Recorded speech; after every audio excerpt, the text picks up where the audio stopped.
What's my internet doing?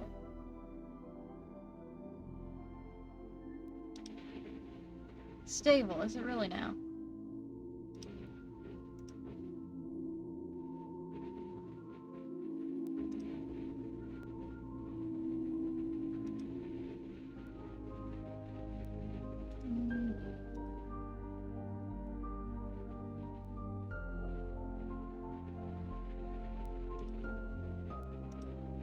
All adapters. Hello? All adapters.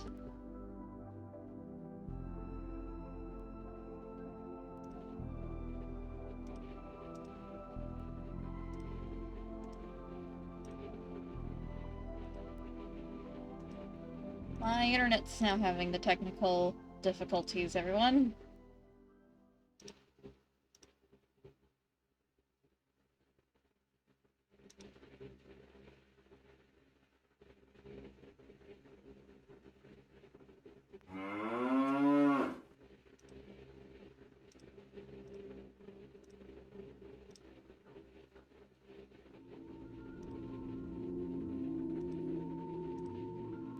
Alright.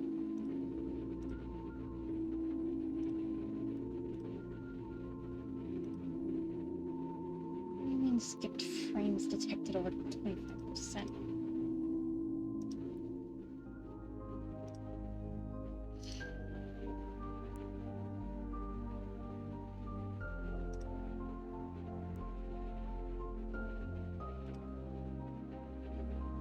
Oh, whatever.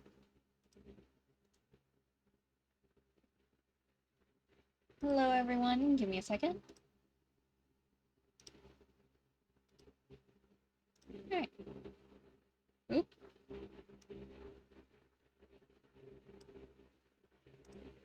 My name is Dali Malinanika.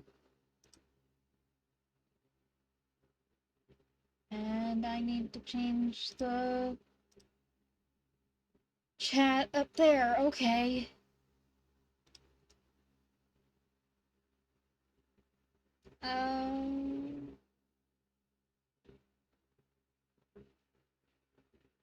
Interact. Dismiss. There we go. Alright. That's better. Now where's the game?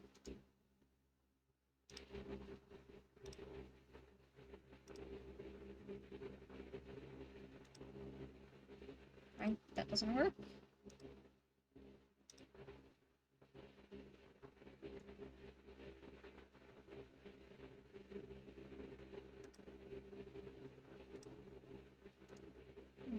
No. Why doesn't this one... Why can't that one pick it up?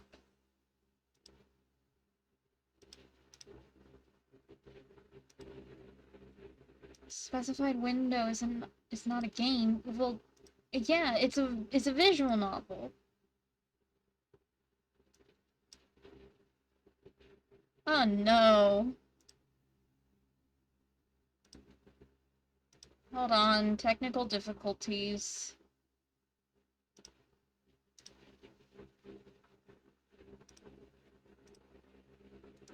Yes, capture something that no longer exists.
Moving this all the way down.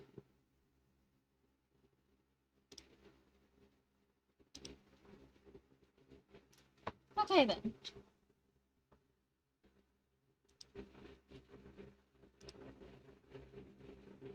I will also need to resize this just a little bit more, I think. Oh, it was fine before. Alright.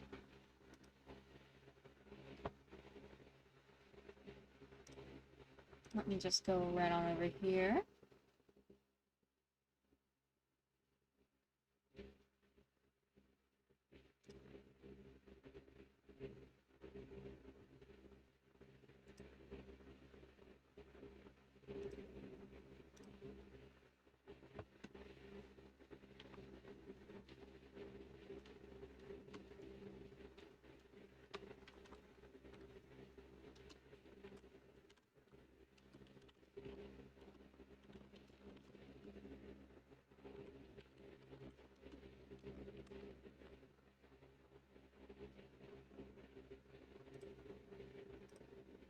Okay, so hello everyone, my name is Dolly Molly Monica, and today we're going to be reading, watching this visual novel called South Scrimshaw, and it's the first part.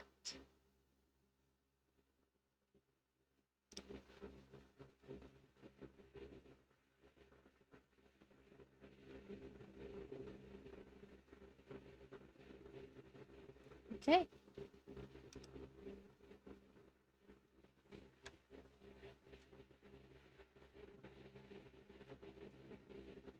South Scrimshaw is a linear read, but there are information tangents to explore. Text of a different color can be clicked to learn more about a subject. While there are known egg-laying mammals, none of them are whales. In recent years, the sea bunny is most defined by Will Voynich cartoons. Example. Alright. This is a work of fiction. Names, characters, businesses, places, events, and most of the science are either the products of the author's imagination or used in a fictitious manner.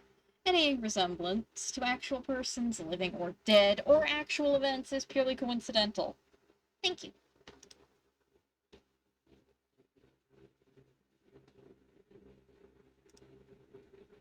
Ooh, wait, I forgot. I need to... Oop. Hold on. Hold that thought.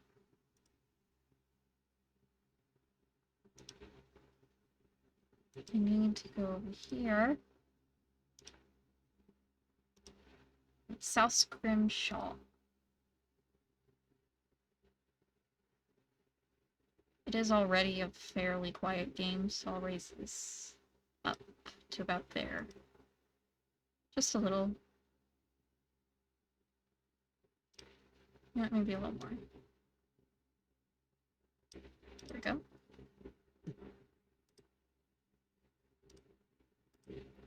Alright. I'll go ahead and save there. Alright.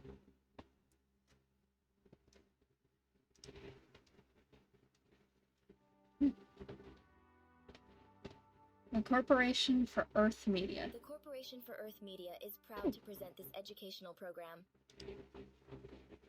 Produced in conjunction with the frontier scientists, engineers, and artists of the Kronos 7 expedition. Well, we can't learn more about what the Kronos expedition is. South Scrimshaw is made possible through the support of viewers like you. Thank you. Nice. Kinda sounds like an AI voice. It probably isn't, but meh. Chapter 1, Birth.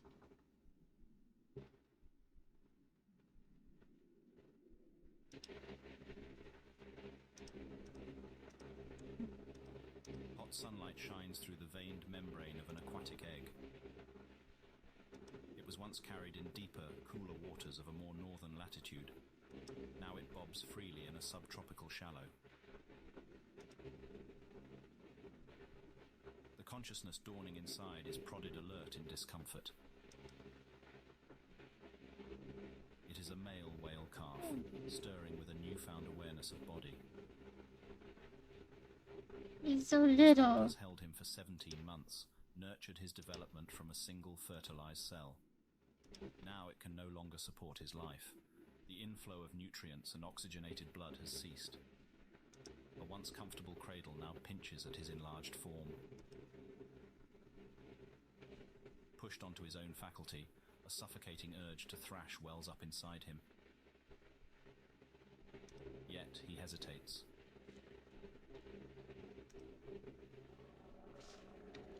A song booms from the world outside.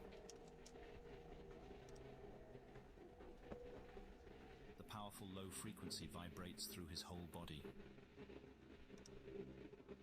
Can you guys hear it well? I'm gonna mute it real quick. With the certainty of deep imprinting, the calf knows who is calling. It is his mother. She is on the other side. He must join her. The shell containing him is now only a brittle husk, swollen with waste material and straining at the seams. Clumsy first movements form the start of the calf's motor awareness. The egg is evolved to rupture open along a central seam. A few thin cartilage bands are all that retain him. One more forceful effort and he will escape.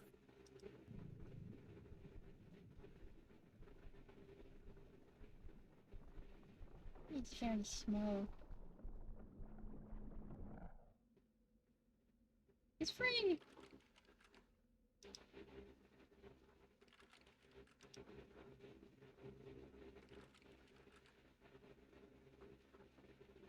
South Scrimshaw.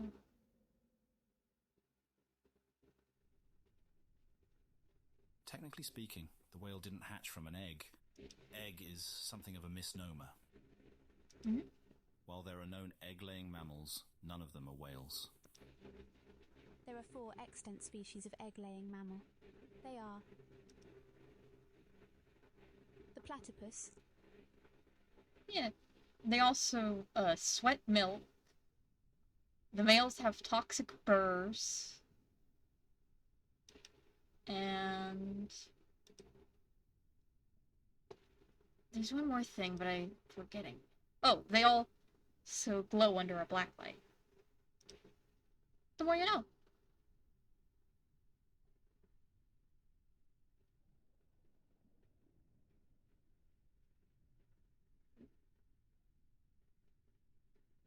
Don't pick up my fan. No need to pick up the fan.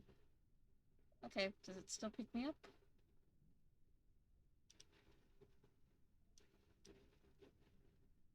Yes, it does.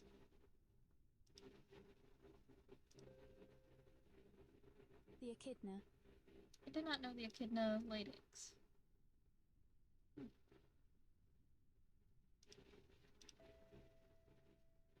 The snorb. The what? Ooh, And the ribbon snore. that is a pretty animal.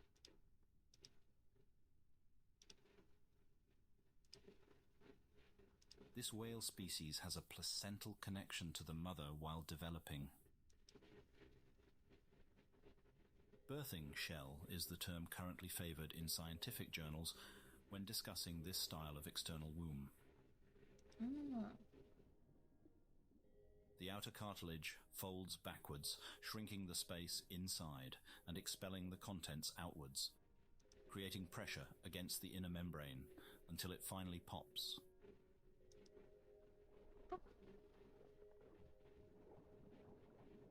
Be free. The calf spills out into the open ocean. The world is a rush of sensory stimulation. The newborn is momentarily stunned limp. He comes to amid a dizzying flurry of life. Plants and protists tangle and snag his every movement. Small scavengers eagerly devour the cloud of waste. Plants unfurl and retract in almost animalistic locomotion. Foliage clings to the calf from above. He swims deeper to escape. What pretty fish. His mother's song reassures him once again, but she is still nowhere in sight. Sponges, wharf biters, crustaceans and corals dangle from the plants like ornaments. Oh. Plants. What about the Plant plants? is not a misnomer. These are true plants. As with so much else in biology, the origin of plants can be traced back to the water. Albeit those early ancestors were far less complex than what we see today. As will be explained later, marine environments impose steep challenges on plants. It was once upon land freed from the burdens of an aquatic life that plants could more readily diversify and form.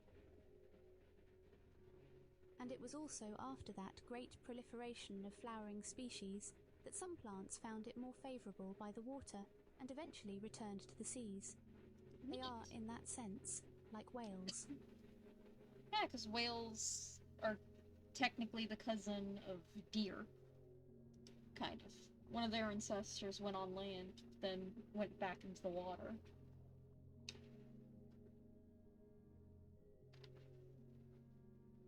Something solid grabs from below. His descent is halted.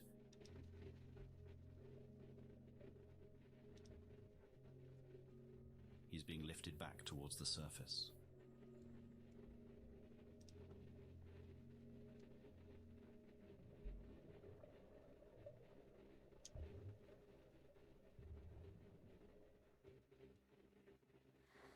It looked like there were little barnacles there. The calf breaches, filling his lungs with their first breath of air. Or I guess since this is an alien whale, it would be something like a barnacle, but not actually one. This is the breeding ground of his species. At the year's peak, this wide expanse fills with whales. But today our calf finds the surface empty, except for a very odd clump of plants.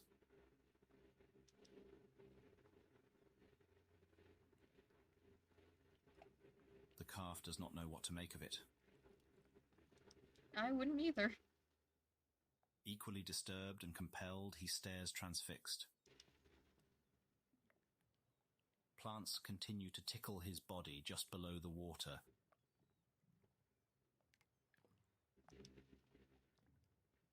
A resident waterbug examines him with equal skepticism. Oh, hey! It's got a little friend. Sudden movement atop the leafy mass catches his eye. Oh!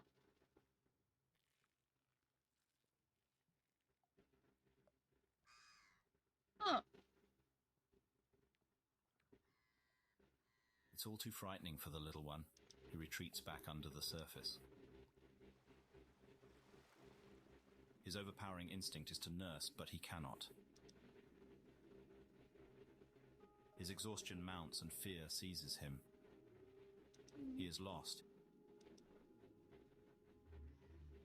And as if sensing his weakness, tendrils begin to grasp at him.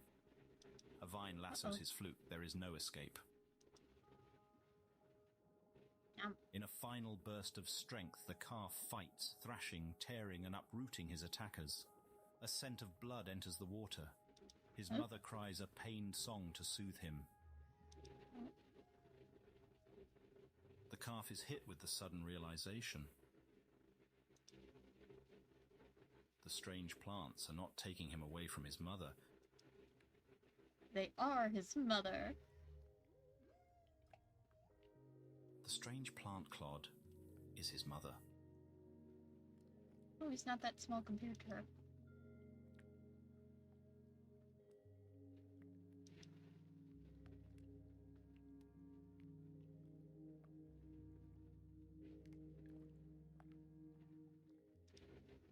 He's a very cute little whale. I like it. Anatomy. What evidence remained of this year's Brillo breeding season has long since been swept away. This sandbar has returned to its normal, pristine state, save for one unusual pile of rocks. Scanning.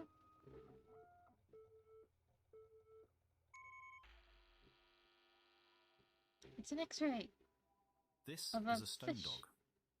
A stone dog. Somewhat like a hermit crab, this animal lives in a portable shelter of foreign material. Oh, so kind of like those, like, paper moths? Hold on.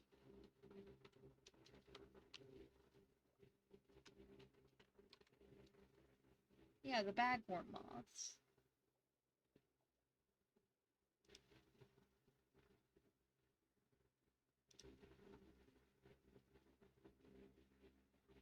Well, something akin to them anyway.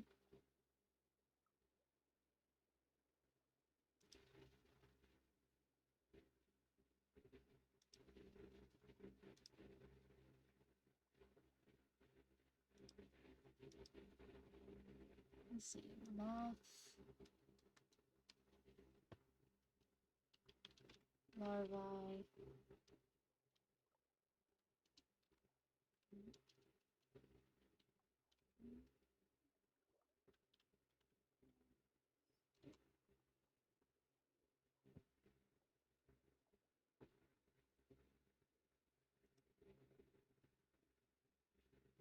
Yeah, plaster bagworms.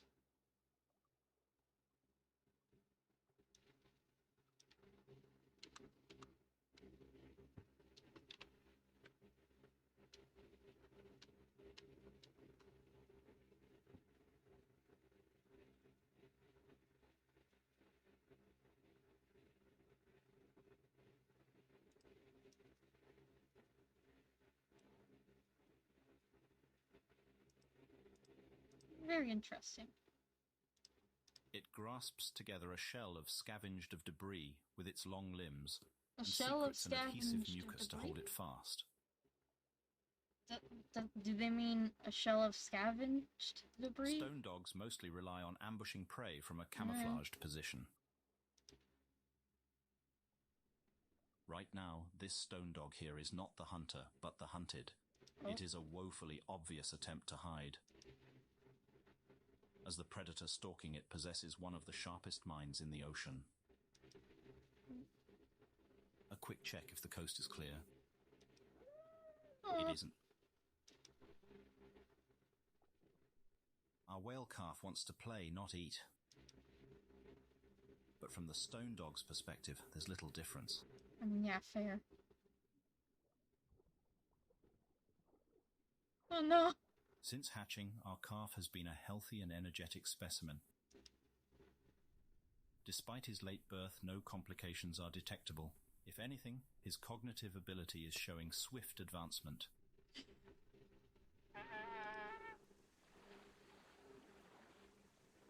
He is very fond of holding his fluke above the water surface. Scattered showers are currently moving through the area. The calf has been emerging frequently for visual inspection since the rain began. He seems very interested in the weather above.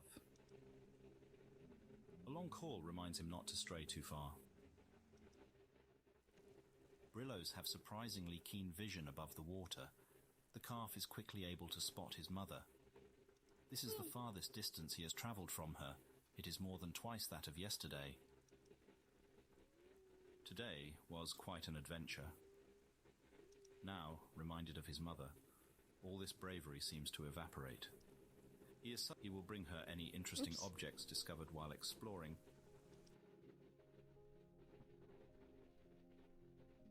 Ow. And boot it at her face. His mother is trying to rest off another bout of nausea. This play is a bit much.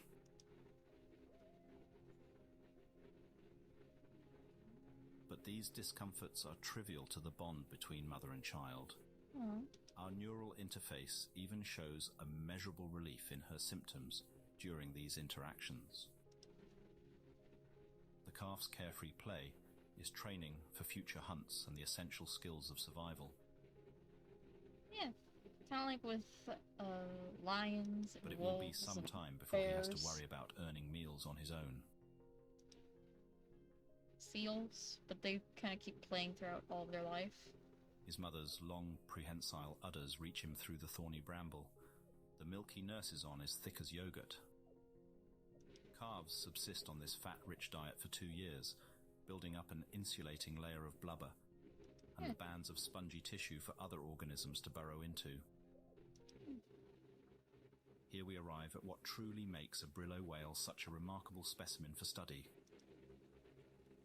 Symbiosis of unrivaled complexity and variety.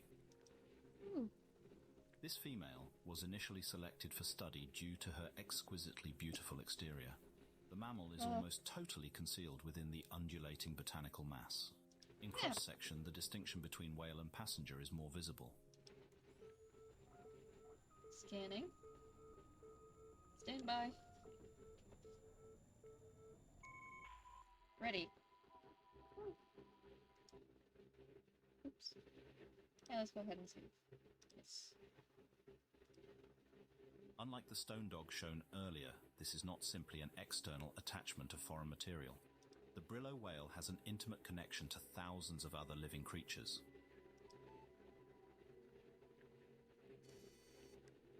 The whale chooses from among a variety of partner species and offers real estate within designated regions of its body. An inner membrane draws the line between the welcome cohabitation space and the whale's vitals. This unusual arrangement raises several questions, the first of which we will address. What is the benefit of living on a whale? To help us illustrate the principle, we will be assisted by a sea bunny, or sea bun, to use its more common nickname.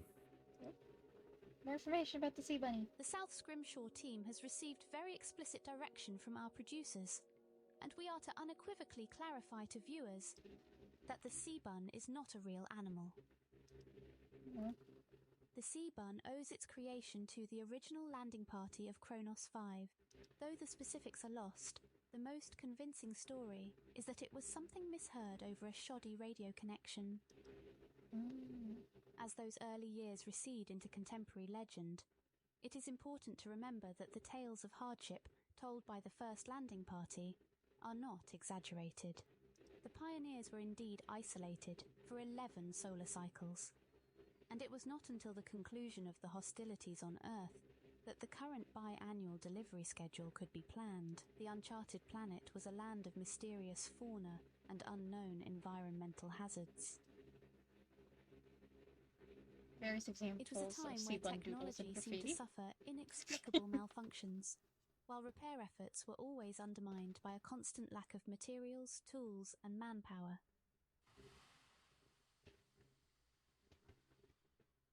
I like this one, but I think this one's my favorite. The myth of the sea bun serves as caricature for the force of chaos, always at work when one's back is turned. Sea bunnies was a sort of shorthand for, I don't know what's wrong. It could be anything, including a cryptid. Among our seniors who were present at the time, one likened the expression to "here be dragons" on medieval maps. Another drew a parallel with Murphy's Law. Somewhere along the line, either as intentional jokes or honest misunderstanding of colourful communiques, word of sea bunnies repeatedly escaped the planet in a way interpreted as fact by those off-world. Compounding this misinformation was a popular hazing ritual where new arrivals were assigned to catch a sea bun for research, usually being given a butterfly net and sent somewhere isolated and moderately dangerous. Like the drop bear thing. A unique culture planetside encouraged the escalation of this practice, until a few near disasters brought a legislated end to the budding tradition. I know you guys already understand the gravity of the situation, and I know there isn't malice behind these sorts of pranks. So we will skip the part where I scold you like children, but understand that I'm mostly planet side. The brass isn't. They aren't in a position to understand how got sent on a literal wild goose chase and swept away by the tide. We are all so lucky that fishing boat was there to pick him out of the drink. This case is getting closed without any disciplinary sanctions. It helps that the kid is being a sport about it. Regardless, I need everyone at your outpost to consider themselves on probation. I gave some personal assurances to secure this outcome, so my neck is on the line too. My regards to Blank. Blank was saying the other day how we haven't seen you two for a while. Let's get some horseshoes in before the weather cools. Regards, Blank. Regular infrastructure improvements have also blunted the disgruntled sarcasm towards occasional hardship. In recent years, the Sea Bunny is most defined by Will Voynich's cartoons. Who? Kids Wilderness is a monthly publication created and edited by Will Voynich, written and illustrated by Voynich and various contributors. Using friendly illustrations, it focuses on natural science, camping, and health and wellness. It joins the official Sunday newspaper as one of the planet's only 2 print publications. Voynich was originally a cartographer and among those first to land with Kronos 5.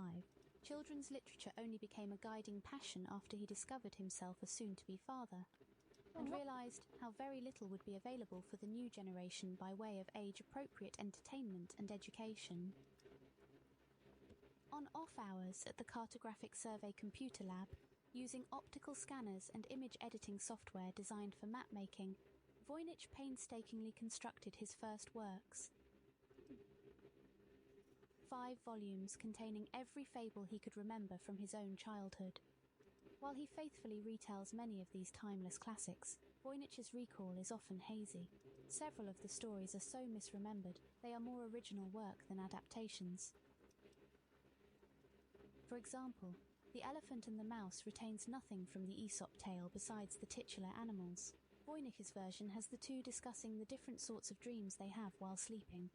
Voynich's first intentional works of fiction would be penned for Kids Wilderness.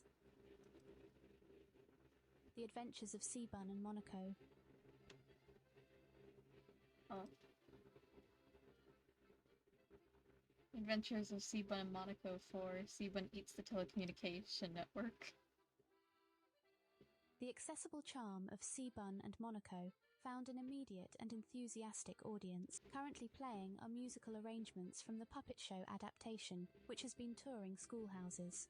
The songs were composed and performed by Nico Kuprin. It's too bad we can't click on that to find out more about Nico. The formula of each adventure largely follows the same beats. Seabun, an ocean sprite with impish curiosity and an endless appetite for inedible material, happens upon some unknown piece of infrastructure and decides to devour it. Meanwhile, Monaco, a nervous eel sidekick who always follows Seabun, watches on in comically exaggerated terror while imagining the most nightmarish possible outcomes. These predictions of doom never come to pass. But Seabun's actions do cause significant damage, forcing construction crews to deploy for repairs. Seabun, now realising his error, uses his supernatural strength to help workers in various ways, and atones for his destructive acts. Everything is then rebuilt stronger than before. The story formula seeks to inform young readers about vital infrastructure, where it is found, what happens if it breaks, and the sort of specialised work that maintenance requires. It also seeks to make the harsh edges of a frontier life less frightening and unknown to young readers. Each story ends with the sleepy Seabun returning to his burrow with a souvenir where he slumbers peacefully. That is, until he gets hungry again. Oh, deepest lore. Research the sea bunny.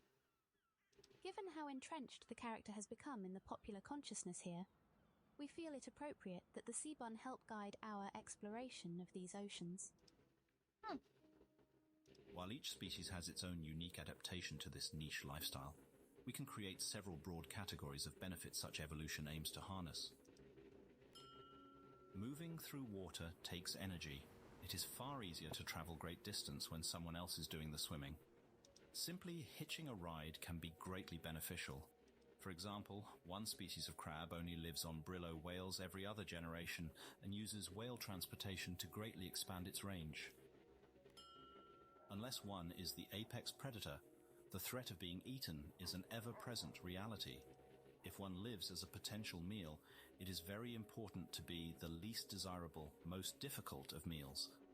Yeah, I Finding imagine that alliance would with be a giant beast and living under its that would protection be very creates a important, very effective and that a whale deterrence. would be very effective. It's always still possible to be eaten, but hunters now risk facing off with a leviathan. Some partnerships are more proactive. Certain shark, skates, rays and scarps have formed hunting partnership with the brillos. They help find and catch quarry, then share in the feast.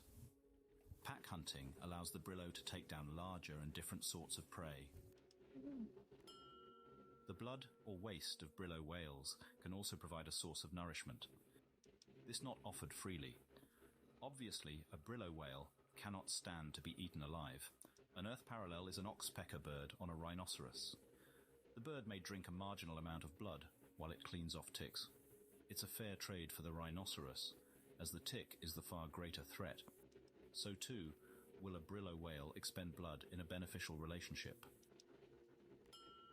In several instances, living on a brillo has evolved into part of an organism's life cycle, and the specific conditions regulated in a brillo's body are required for a new generation. In some cases, this goes even further. Ugh.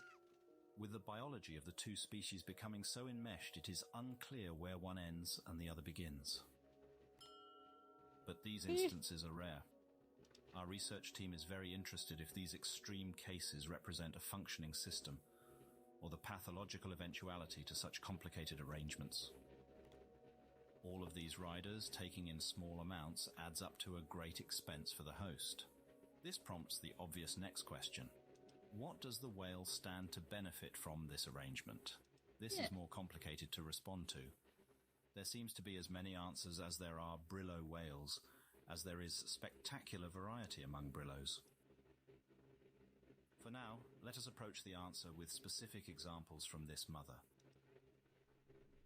The most prominent feature along her body is the wide variety of photosynthesizing organisms.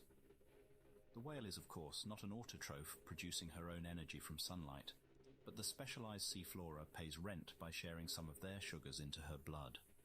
When light is low, roots ferment, and alcohol is also created as a byproduct. Certain plants near her head also act as fishing lures, drawing food to her maw. While she may occasionally swim deeper, a partially plant-subsidized life has locked her within the photic zone, the upper aquatic layer where enough sunlight can sustain the leaves. Adult brillo behavior and biology is often dramatically influenced by their symbiotic arrangement. Here we see a blood trilobite. Hey, what? This is not an invited guest. Oh. A long needle-like proboscis pushes down and taps a vein.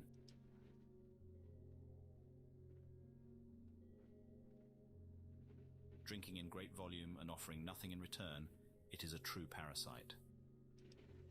This is a job for the vellum worm. Vellum worms fill their stomachs by grooming brillos of unwanted visitors. It is currently hypothesized that vellum worms So they're like distinguish the oxpeckers. welcome from the attackers through smell and taste. Parasites have all been found to have elevated amounts of a bile-like brillo waste inside them. This mother brillo also has to worry about creatures browsing her lovely plants. Herbivorous fish attempt frequent raids on the leafy goods. This one is alone and quite oblivious. The vellum worm packs a powerful punch for larger animals. A neurotoxin-filled barb is shot into the fish's heart. It can only manage a faint muscle spasm before the venom completes its work. The brillo whale strategy is called a symbiotic garden. It is an intentionally cultivated arrangement and a precarious balance of mutual reliance. When successfully maintained, the host becomes a morass of life. It is usually defended from attack. It can sometimes acquire energy in novel ways, and occasionally it is able to invade new niche ecosystem. The universal downside experienced by all brillos is that more complexity creates more points for failure. An adult brillo's life is dominated by the struggle to groom a semblance of order into increasingly overgrown flanks. To a simple calf, these adult problems have yet to enter his mind. Aw. Today he has found his mother's leaves serve as fun streamers to play with. She finally scolds him. She is too unwell to tolerate any more roughhousing. He doesn't quite understand, but he has other diversions. I hope everyone can hear the game alright. primarily drinking more of her milk. Given the complexity of Brillo anatomy, even small health problems can swiftly spiral out of control. This female experienced complications while giving birth. There is the potential for the situation to worsen. A thorned branch has become ingrown, puncturing through both the layer of protective outer muscle and the cuticle barrier. Uh-oh. This had begun prior to calving, but her contractions to extend the womb also caused the plant shard to stab deeper. The spikes are now in contact with her intestines. Fortunately, there is no puncture yet. The site is inflamed and white blood cells flood the area. The immune system unmistakably identifies this as an injury. We can witness her stiff reluctance to move and read a jolt in brain activity when she's jostled. It must be greatly painful. I imagine so. The greatest danger right now is a tear of the intestines, which would certainly be fatal. There is reason to hope. Our scans also reveal that she has recovered from a similar injury in the past. Perhaps Brillos regularly endure such ghastly wounds. Perhaps it was the safety of the Brillo herd which afforded her enough time to convalesce.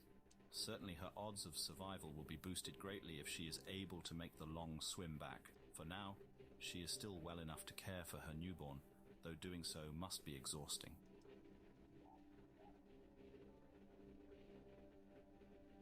Judging by several physical indicators, this is most likely her first calf.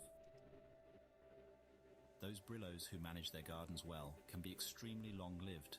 Females can give birth as many as 8 times. If the calf survives, one day he too might also cast his genes forward, his own minute fingerprint on the future's shape. Regardless of whatever metric of success we observers of an outside species might apply, his life will be led by the means it was forged, in the crucible of natural selection. But, for now, a rare moment of shelter.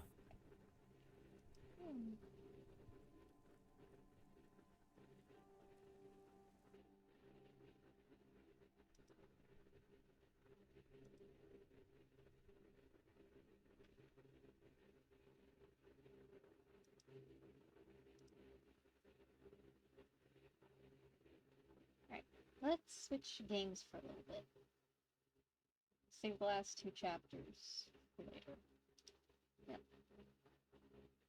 I need something to pad out the time while I'm making a week schedule for the week after this one. So give me 1 second.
And put this back to here.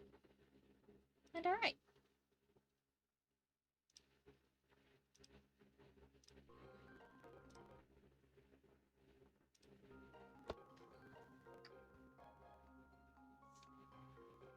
So now we shall begin more training in this forest.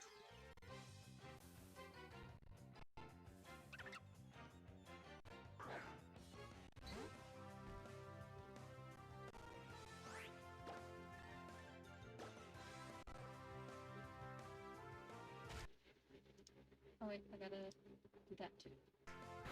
Alright.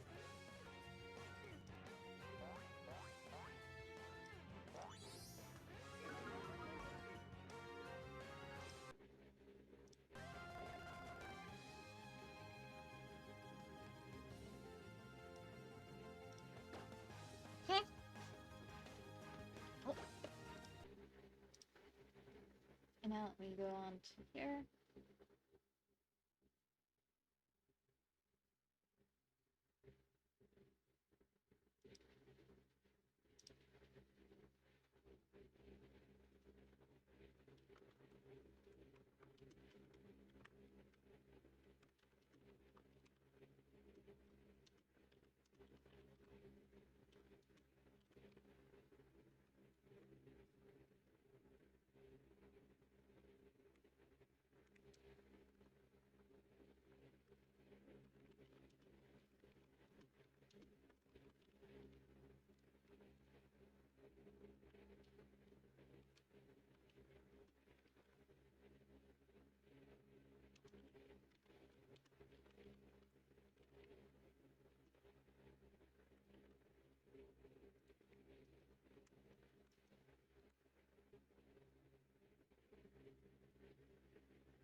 There we go.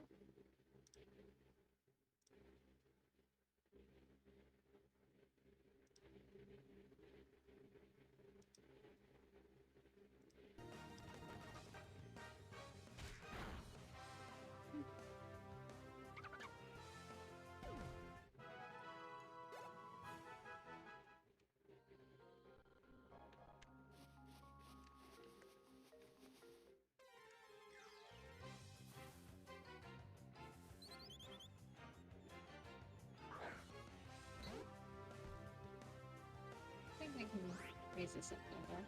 Okay. And now we tackle.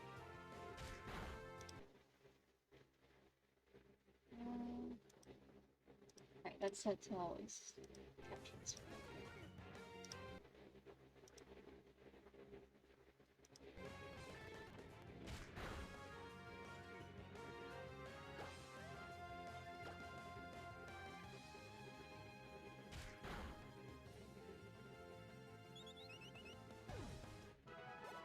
Yay, Pidge!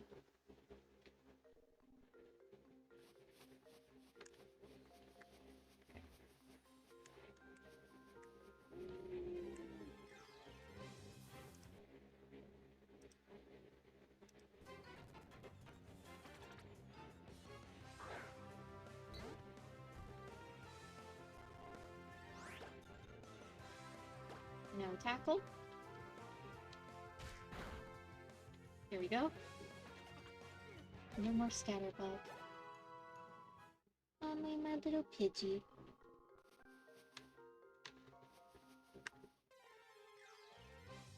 It's more. And it's fancier this time.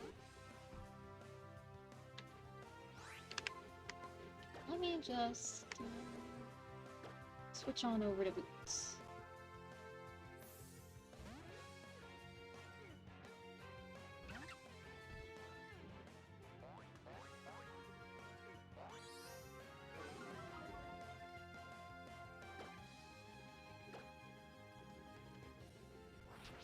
Oh, I think I loaded up the wrong save. Boots is at the right level.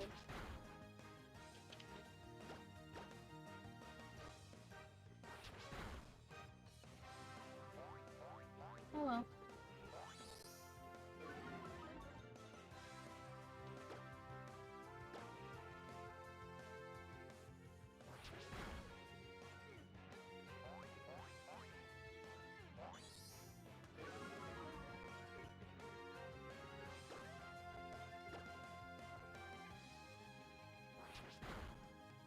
And there goes Pants here.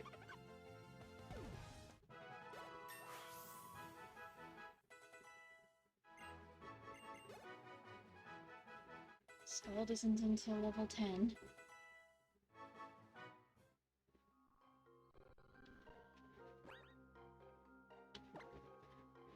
Thought I'm gonna be here a while.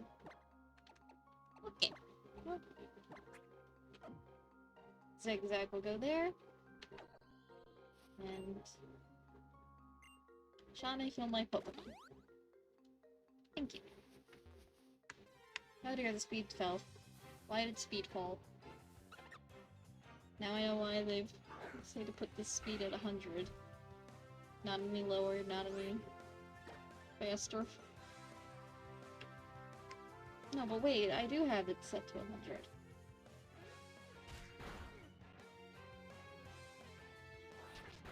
What's this thing doing?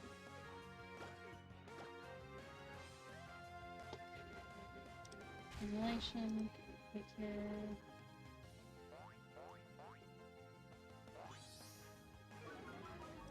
Down to there.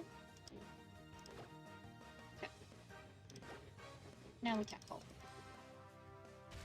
Bonk. Alright.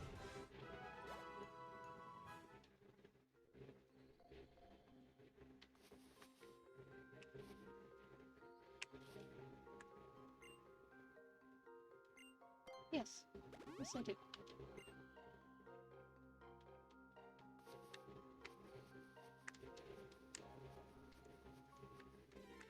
I'm still looking for one.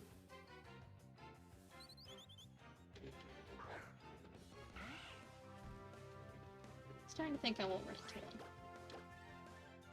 Not at this time of night anyway. Did not mean to use Growl.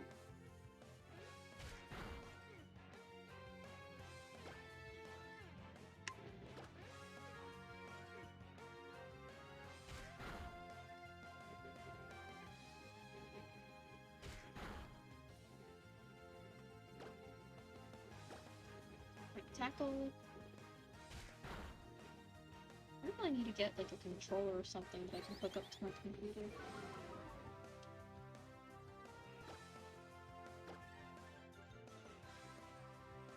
I need to have a USB though.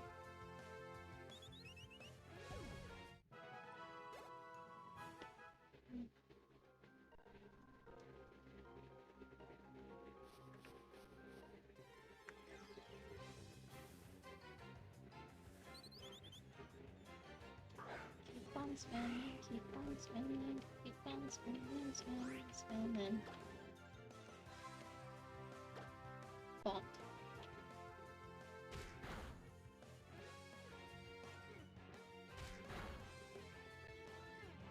Ow. You know what? We will finish Zigzagoon's training montage outside first.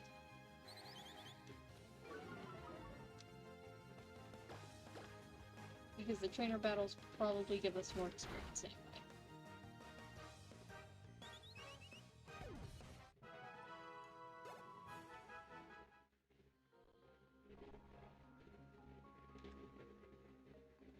If you would please, Shauna. Yes, Shauna. If you'd please.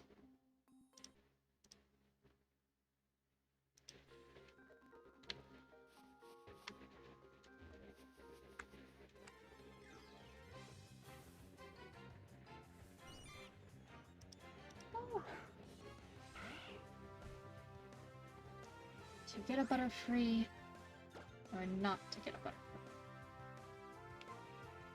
That is the question. Looks like I'm getting a Butterfree.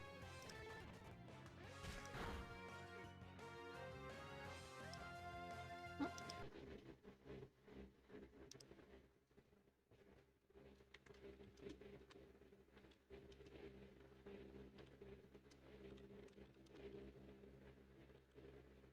Hold on, everyone.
I just realized I've been muted this entire time.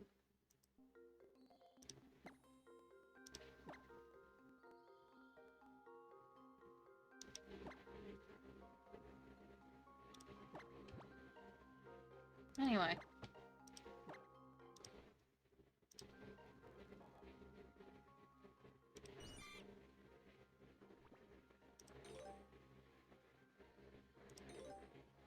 Hello, little Caterpie. Let's do a puzzle.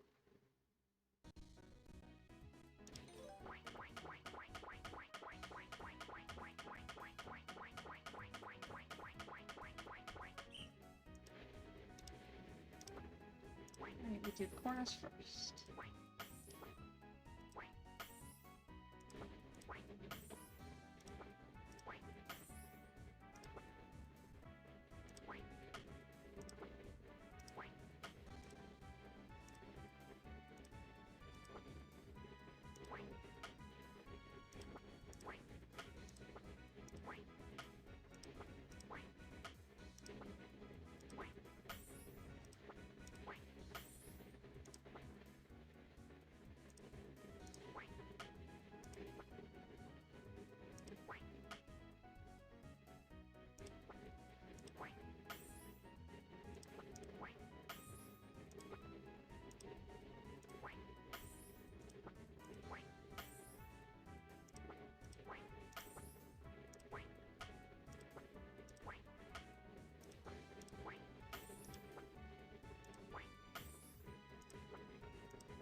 Woohoo!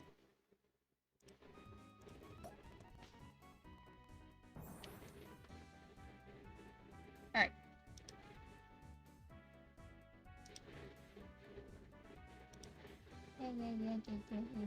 Yeah. Your picture.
important messages again.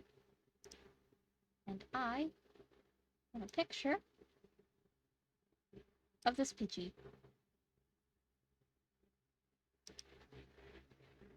Just go ahead and save this to my post over here. There we go. Let's play again because I know I can get 5 stars in this.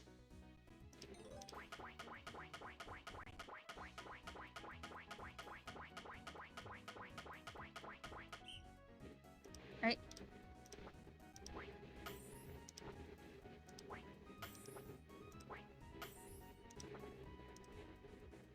Hello. Over here.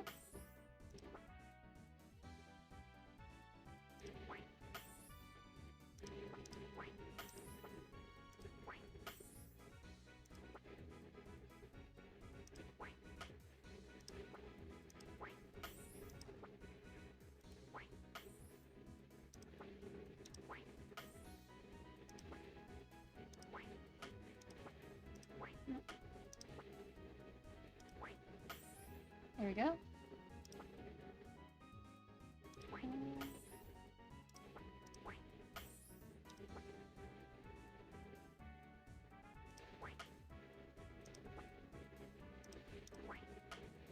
No.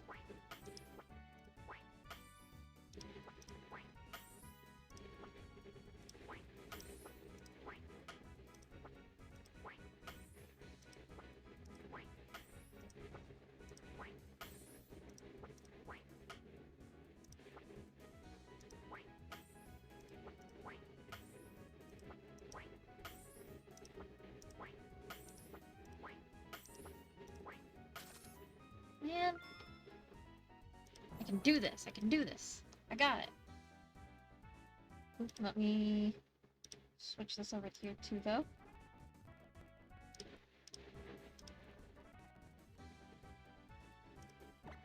Alright. I got this. I got this.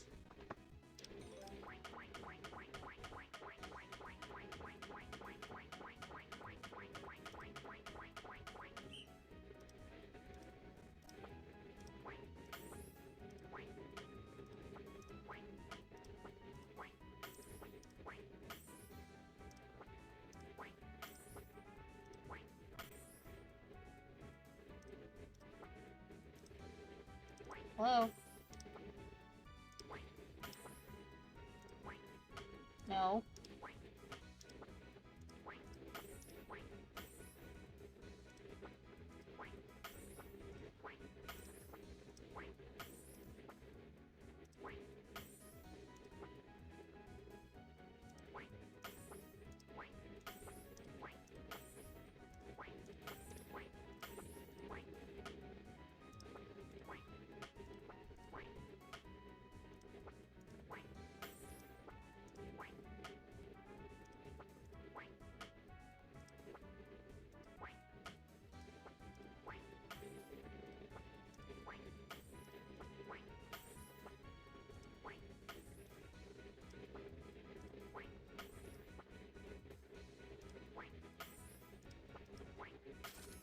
There we go.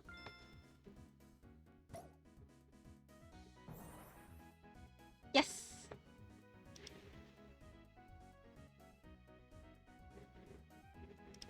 Picture. Time for another one.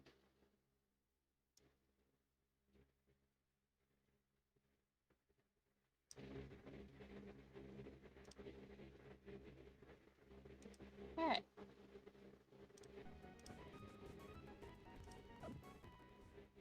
Okay.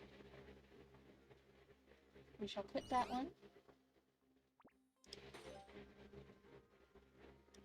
Now let's get all of these cupcakes that only give a few stars out of the way. Right?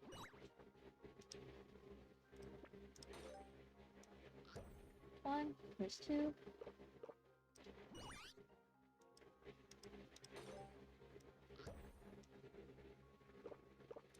I'm probably gonna get one just to throw it. I want to see how much air I can get on it.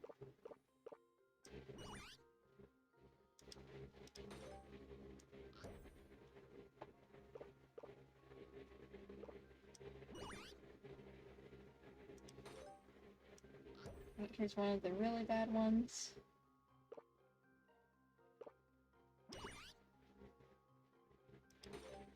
There's one more. Nope.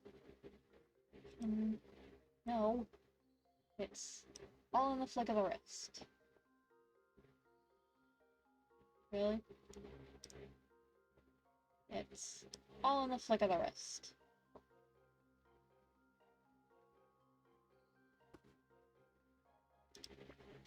Oh.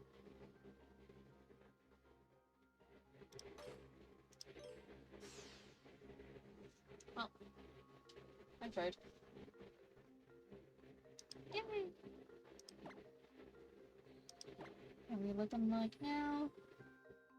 1 enjoyment and 1 heart. Very good. I'll start getting extra XP soon. Oh no. I want a Pikachu. Pikachu or Pichu? I think I can only get Pikachu though. Nope, I found a flushed. Well... Come on now, boots!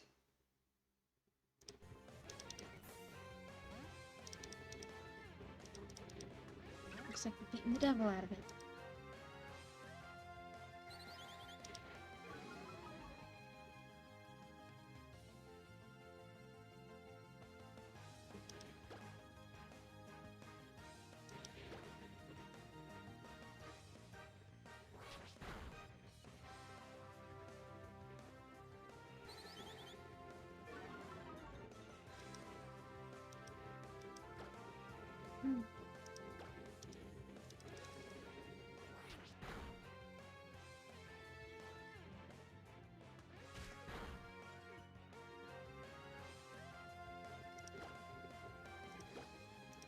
Scratching her again.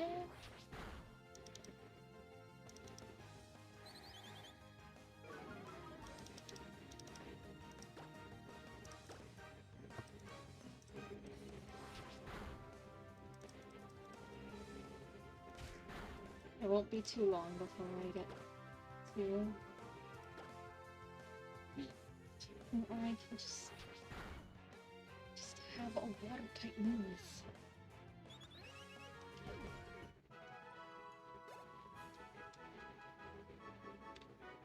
All this would become so much easier if I had a watertight move.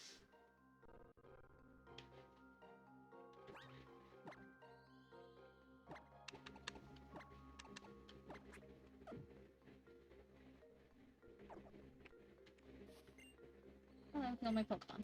Yes. I'll come back here in the morning to look for Pikachu. Oop. Probably not a Pikachu. Yep. So, cat.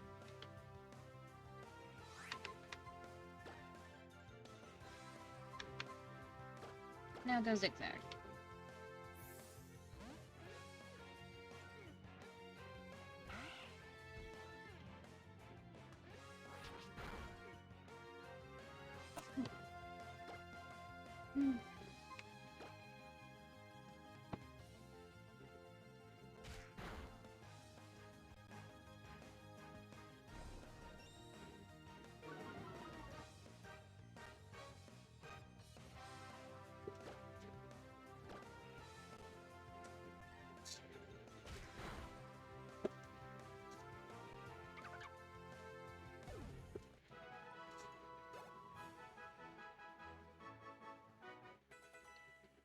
Yes.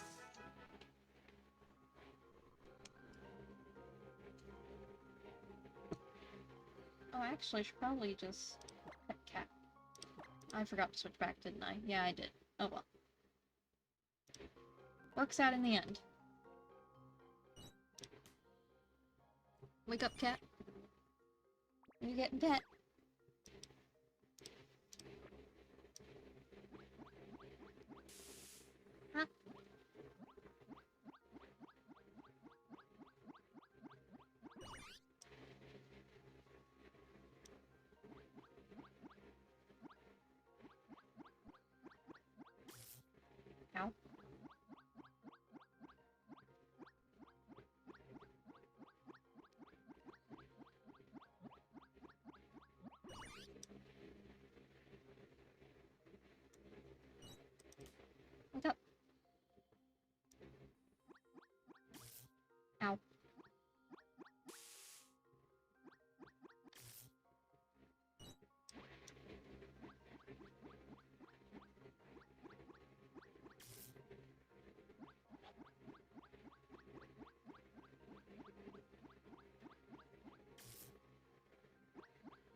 How?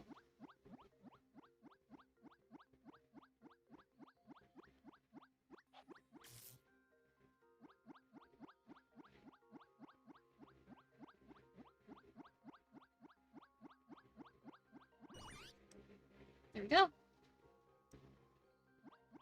Happy caterpillar, happy caterpillar, happy caterpillar, yay!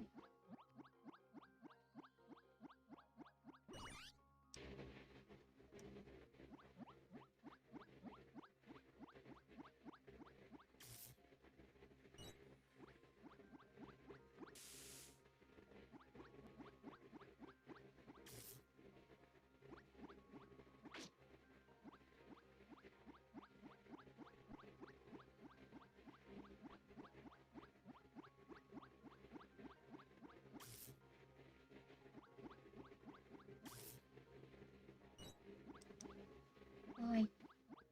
I just want to pet the caterpillar.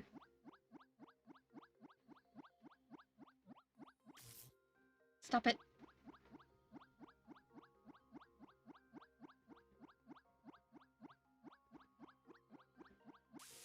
Stop.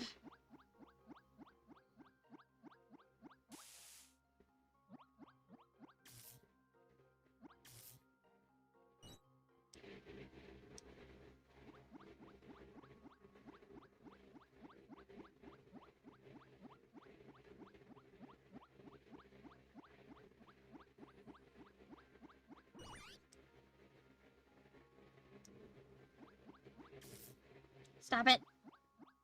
I just want to pet the caterpillar. Just let me pet the damn caterpillar.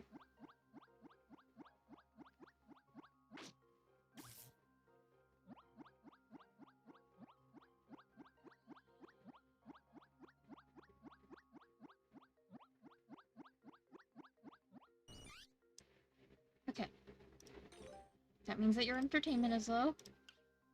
Which means I can now do the unlimited puzzle. Yippee! Again.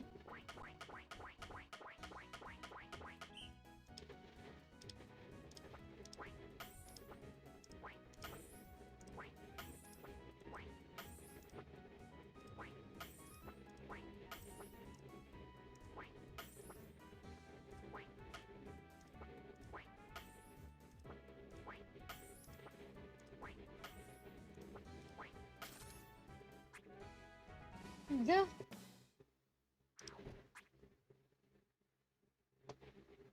Puzzle number 2.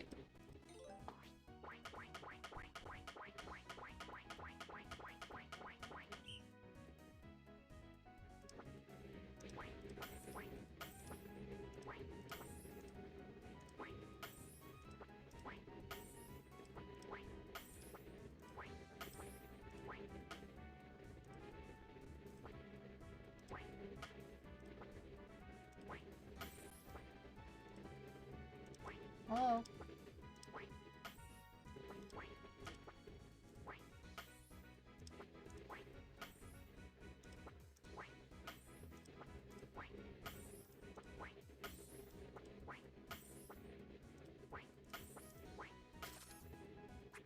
There we go.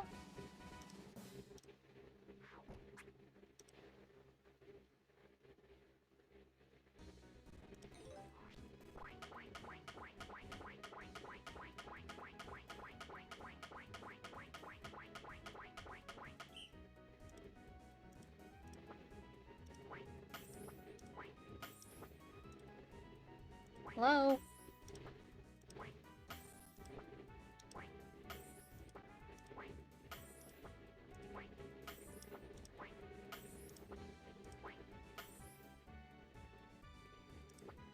Oh boy.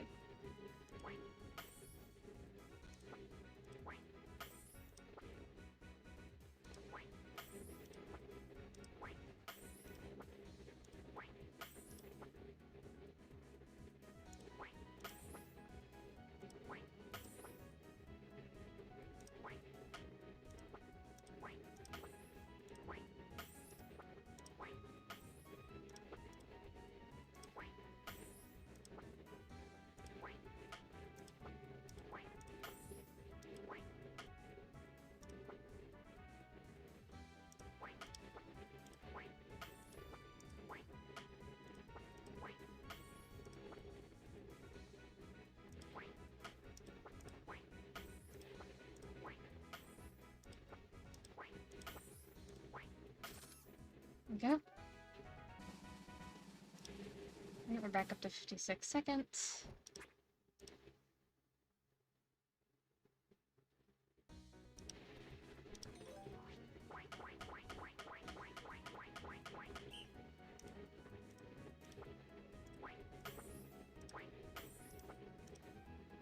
Hello? Hello?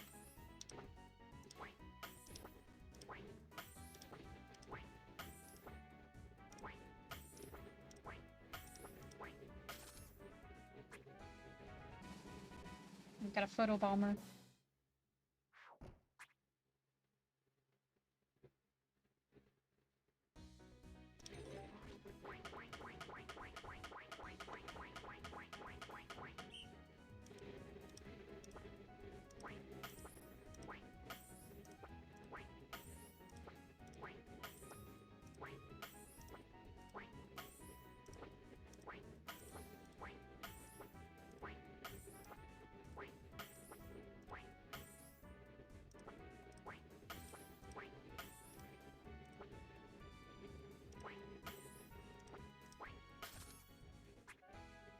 Here we go.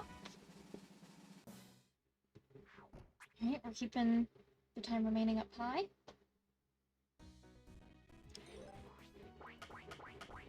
That's good.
Alright.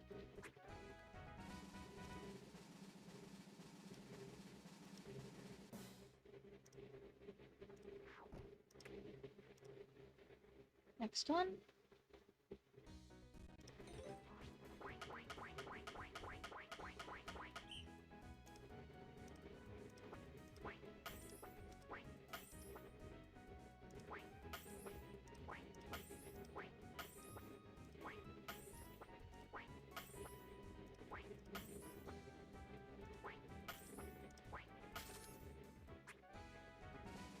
There we go. I'm going to stop adding on seconds for every couple points we own.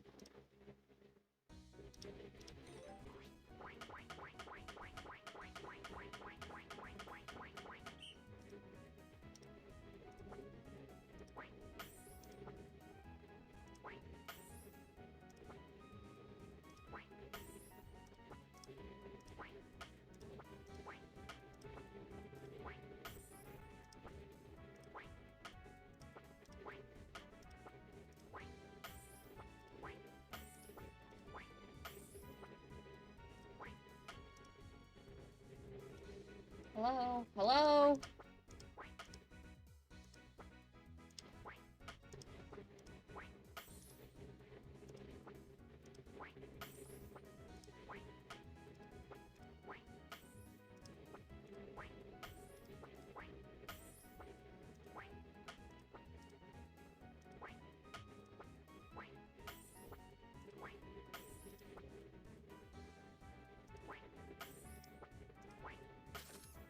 Alright.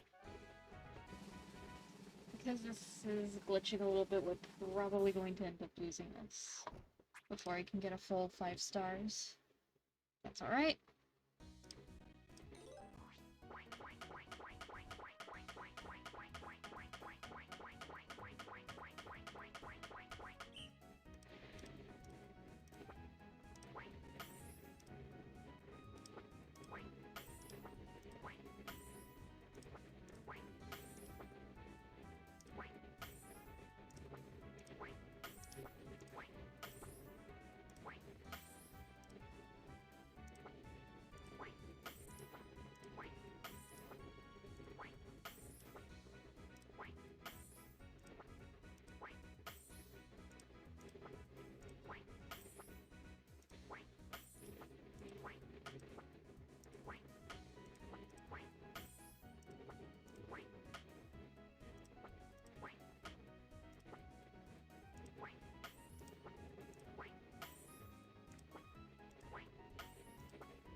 Alright.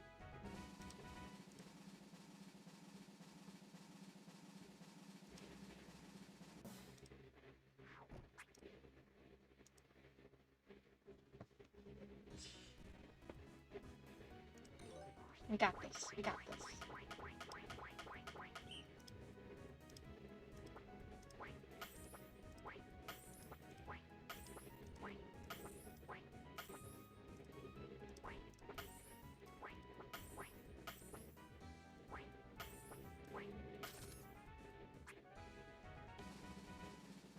Maybe we don't got this.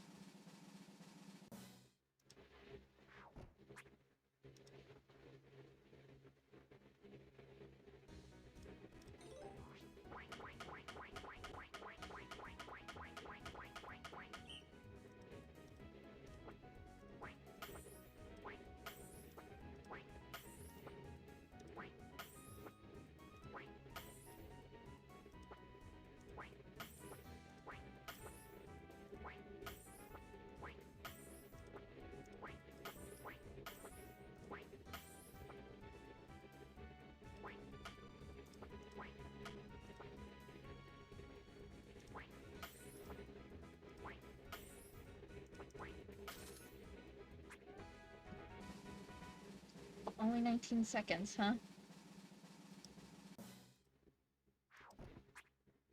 Hmm.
Yay! Oh dear.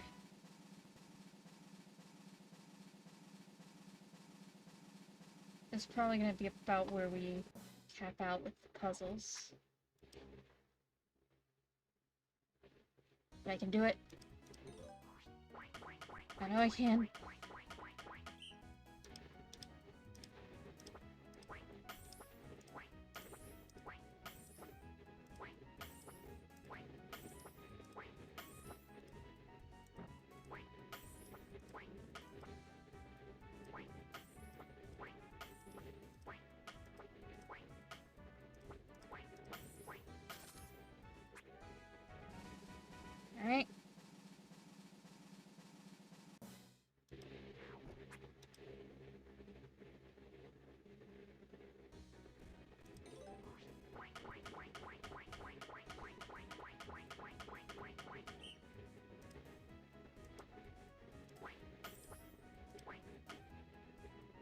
What?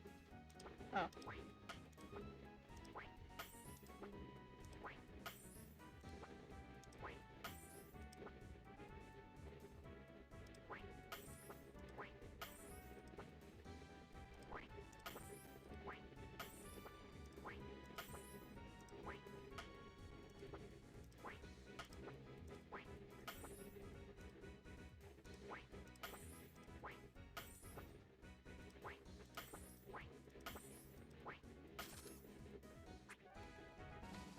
Right.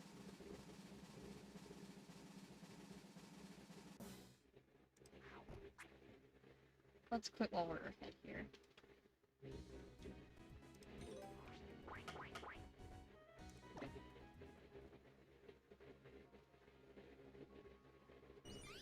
Too bad I won't gain any.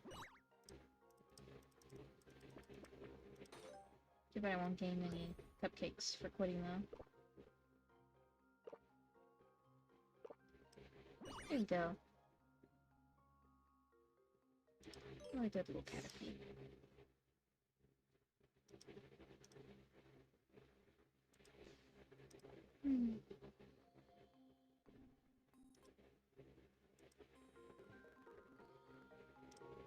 Very good. Right. Let's keep going. Oop. Or maybe not. Maybe let's get stopped by a Weedle. No, no, no. Yet. Nada. None. No, no, no, no, no, no, no, no, no. I do not want a Weedle. Let me leave.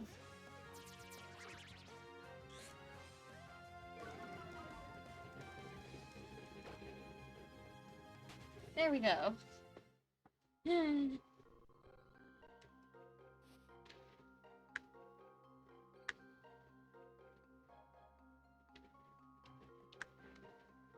Alright, out we go.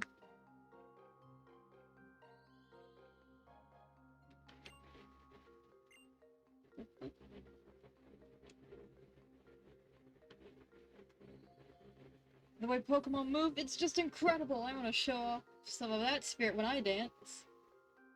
Dear no.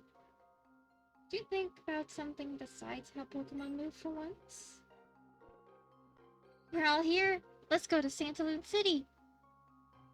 Alright.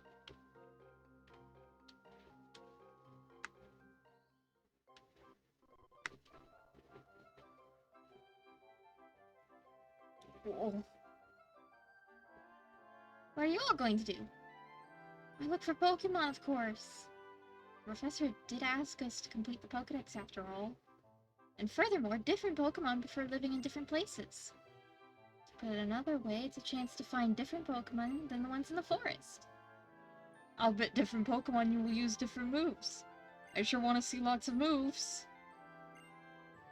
Yeah, no kidding.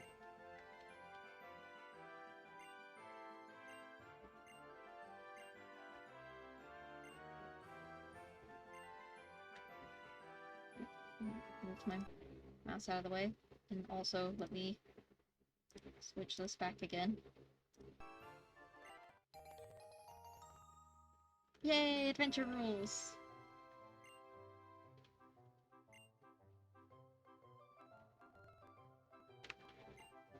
Oh, this is great! I'm gonna spend some time getting to know my little Chespin. What are you gonna do, DM? Struggle!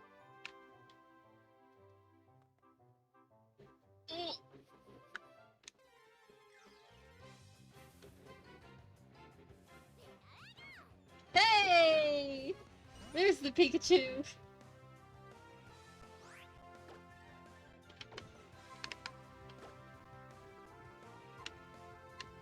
Boy, I've got no good moves.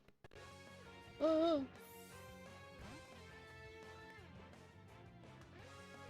Just cut out a little.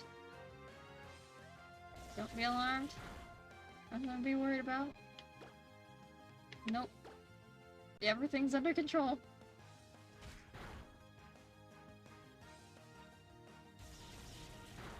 Ow. Pokeballs, Pokeball. Whee!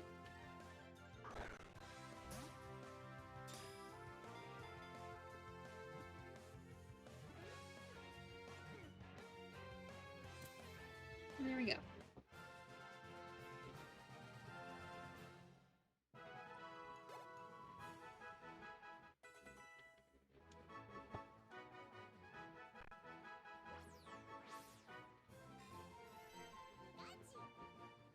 Very good. Now nickname him. What should his nickname be?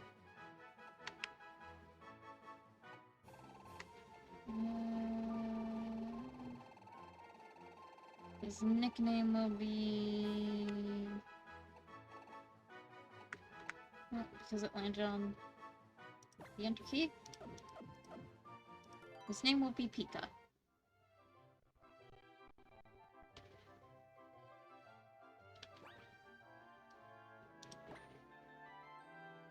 Pika?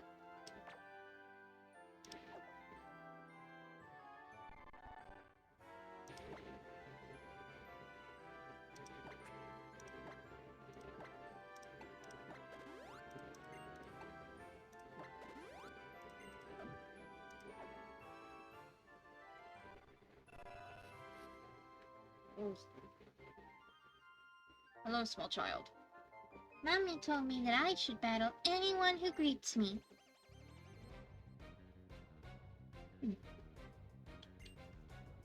Discover Oliver, Centaur Caterpie. Aww. Soil baby. It's a weak baby. That means Cat and Pika can train up on this one.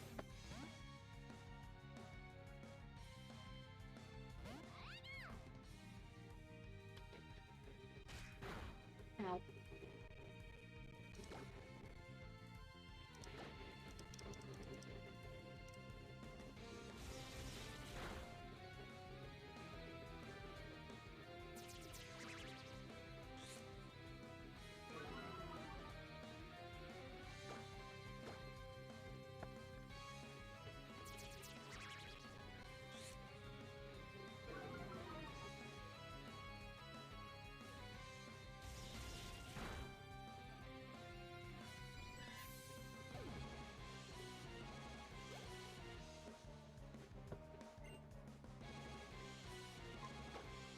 And we'll stay right here.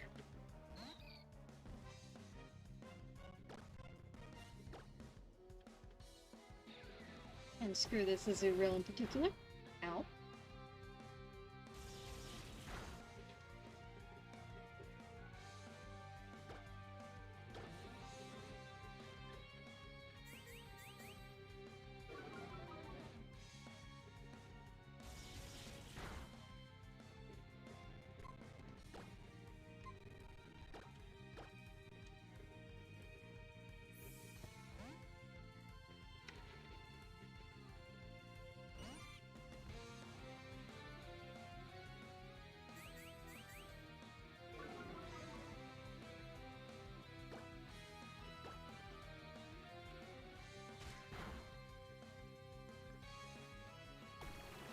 Whoa.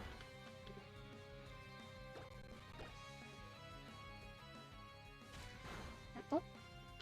And there she goes. Bye-bye, Azurill.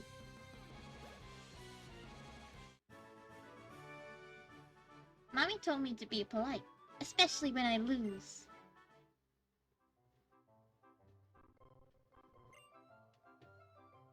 Mommy didn't tell me to, but I'm going to play with my Pokemon.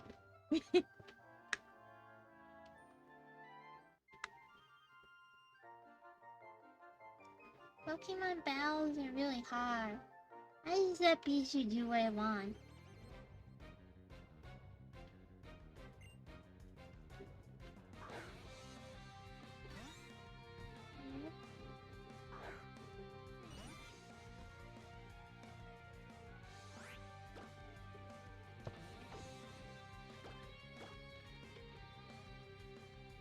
Oh dear. Ow.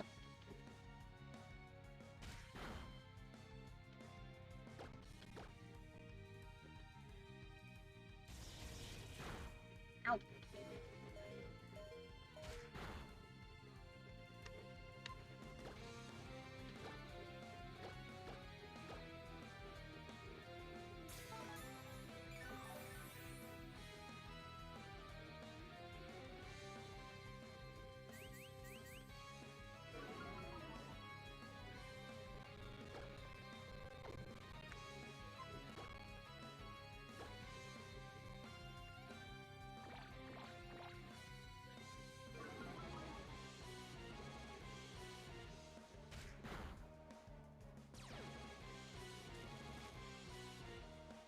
we go.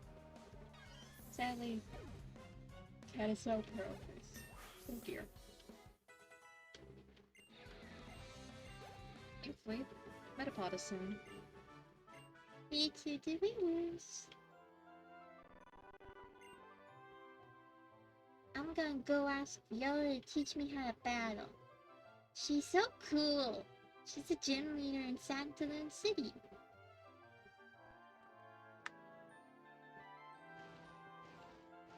Coming through! Oh boy. Hello, small child. I went to the Pokemon Center because I was asked to buy Pokeballs. Okay. Oop. The best way to learn about a move is to have your Pokemon use it.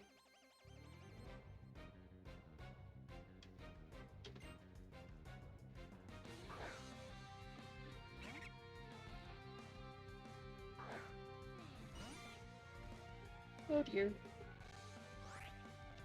I think I know who this kid is. So that means it's time for Zigzag to come back out again.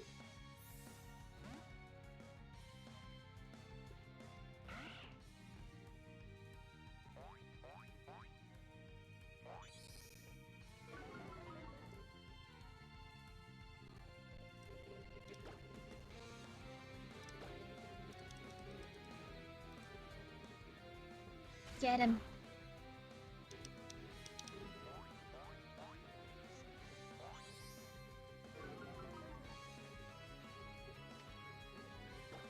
Get him, Zigzag!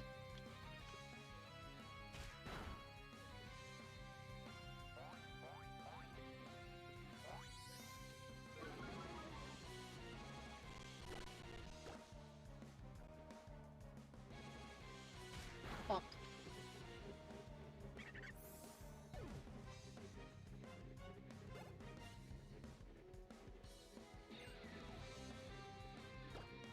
Switch into cat.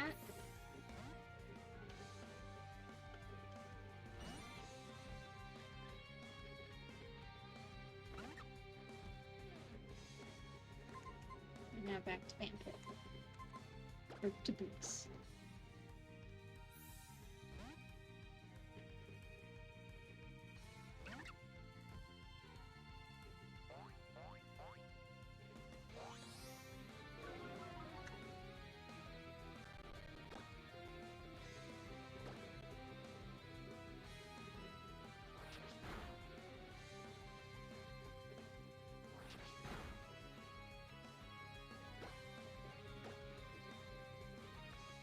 Another scratch.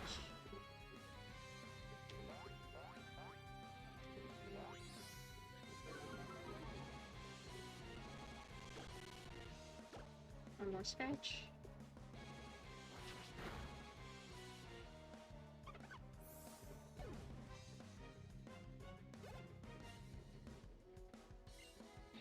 Yep, switch. But this time to Pika.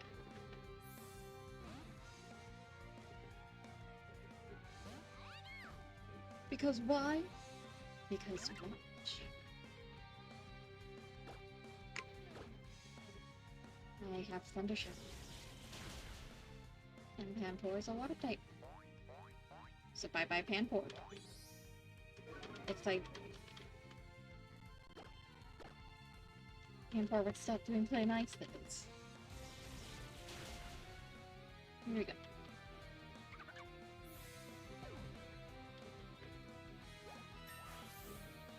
Alright.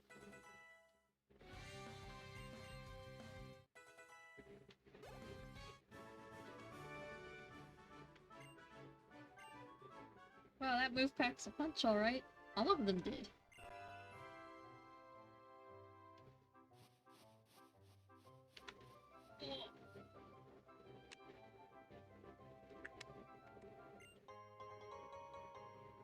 Super Potion. That'll be good for against the gym leader. Let's...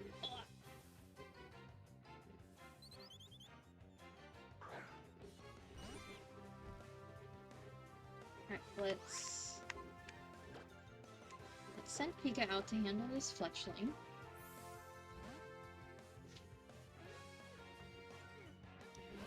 I'm going to do that.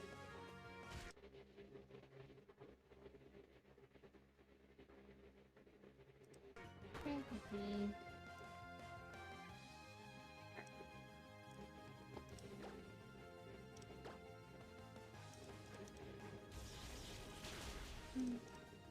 Hope everyone's having a good day and that they've been enjoying the stream so far.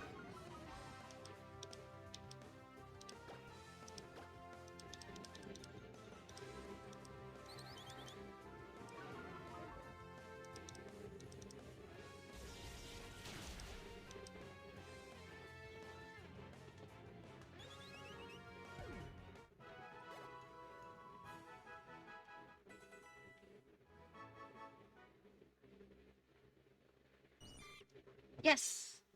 Cat's evolving! And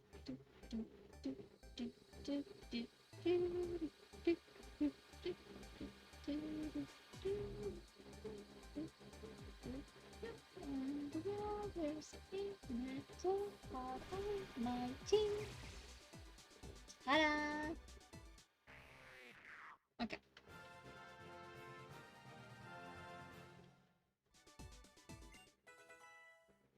Pardon? And now, just need to...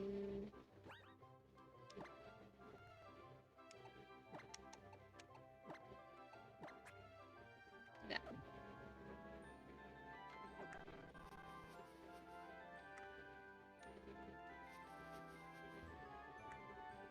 Excuse me, child. Nope. No.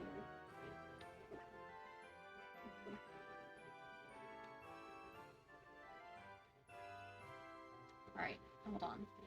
Emulation. Configure controls.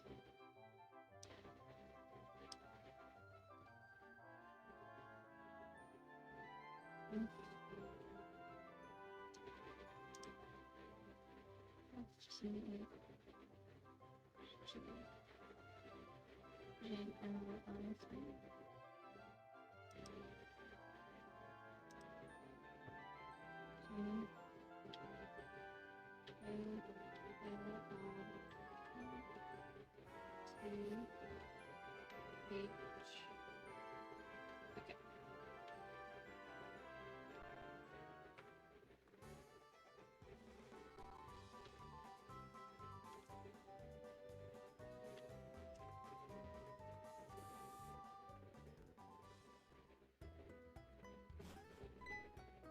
Oop. Hello.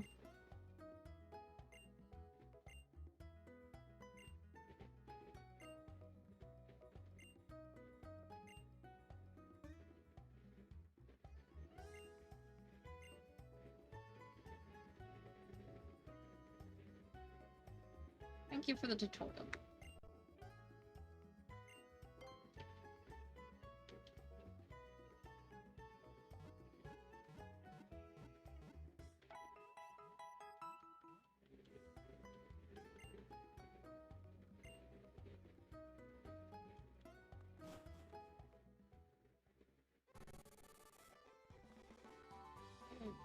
Lag.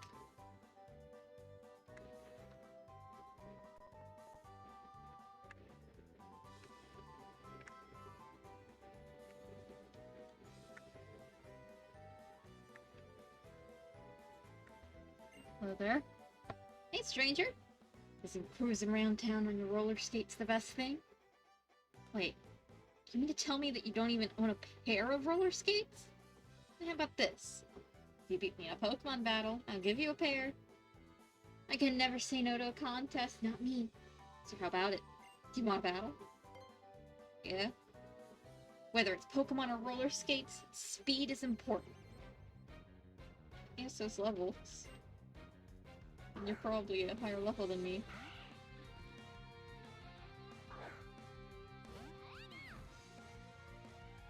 Yep.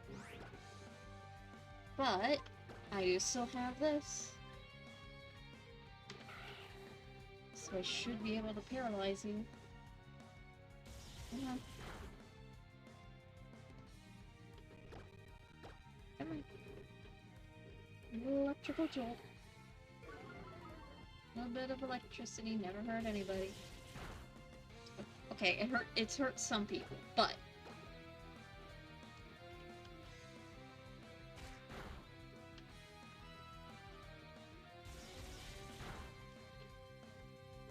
and there goes zigzag. Yippee!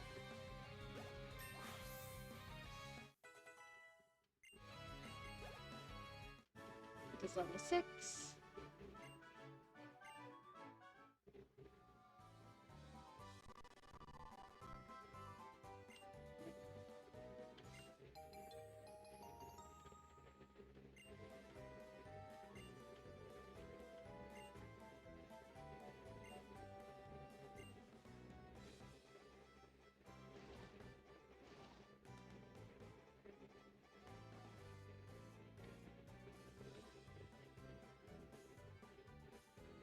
Ow.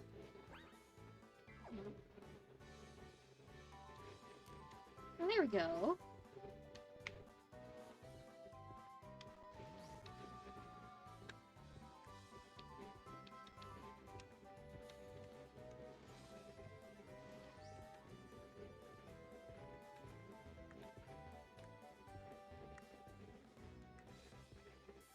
I like how I'm just in a constant state of full sending it when I use them.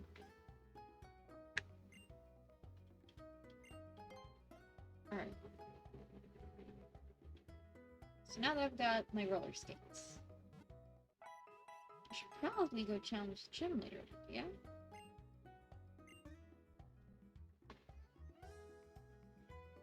I mean, I'm not the right level, so to speak, but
it's hard to do tricks when there's so much lag on the game.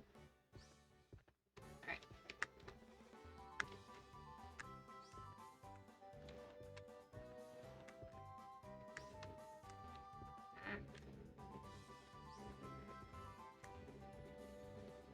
There we go.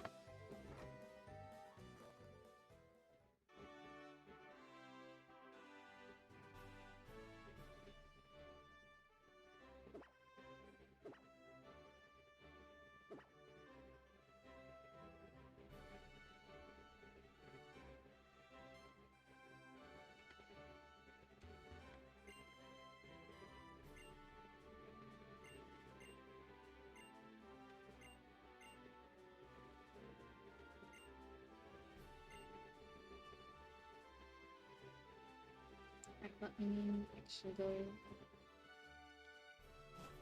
down to the Pokemon Center.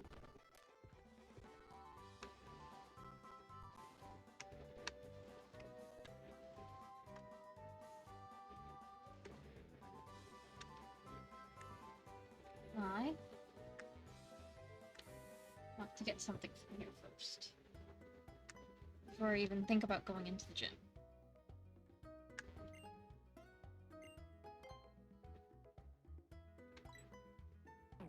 They don't sell it. Okay, never mind. Well, actually... they sell...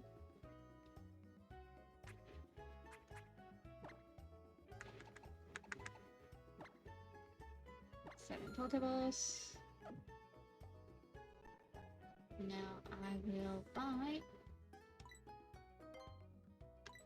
6 potions.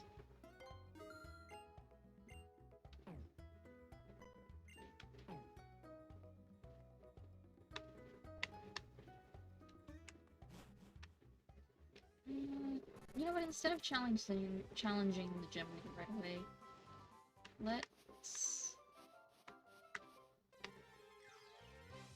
go ahead and train up against a few more Pokemon. Get everyone up to... I guess level 10 would be a good stopping point.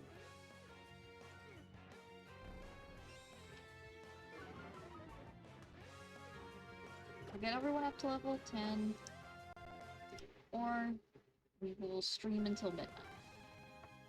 Those are the 2 options.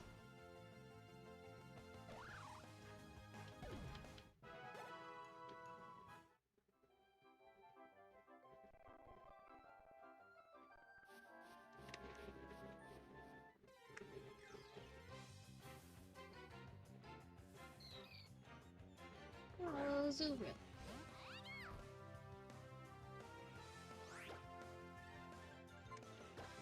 They're so cute. Perish.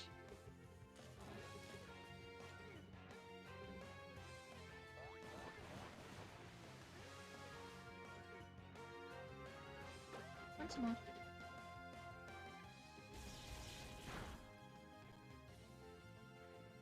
And again. Come on. And again. And again. And again. And again. And again. Let's do it. Let us do it. Do it. Do it. Do it. Do it. Yay.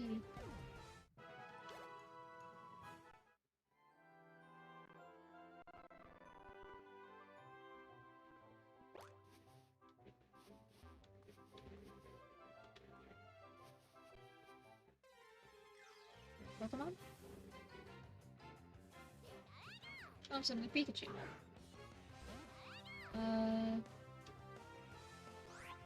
Let's just run.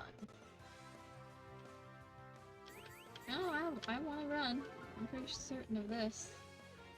I just want to go. Thank you.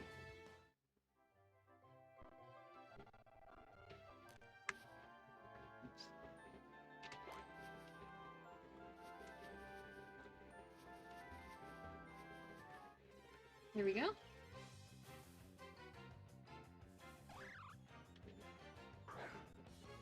Little Bumblebee.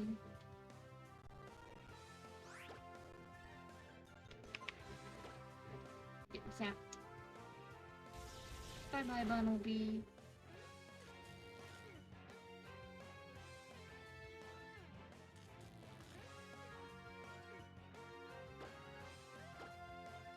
Bye-bye, Bumblebee.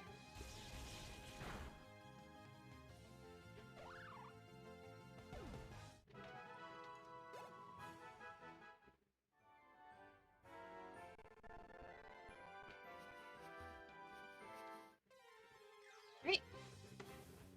The next battle will be against Pidgey.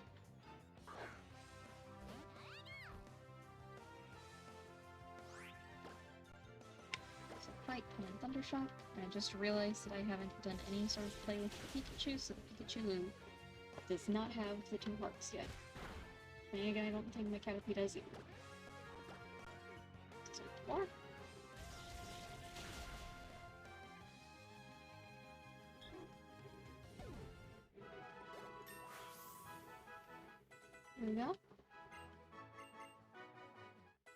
Level 7. Play nice. Nice.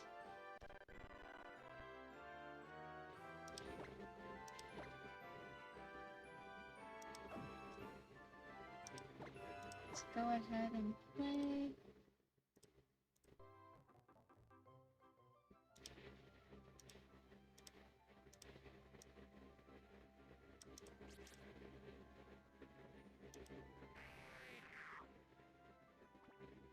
There we go.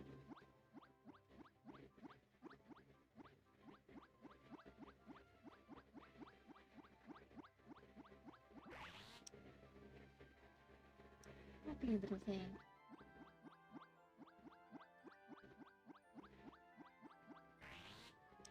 Okay. And now we will play... let's try playing Headed again.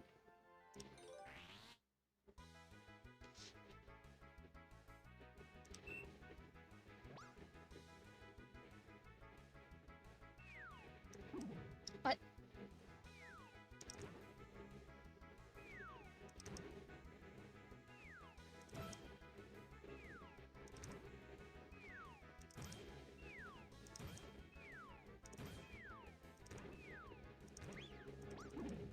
Damn it.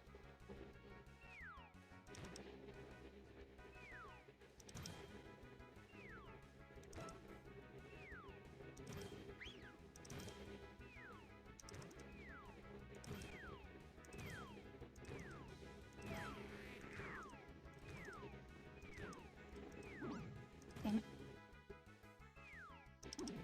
Damn it. Fuck. God damn it.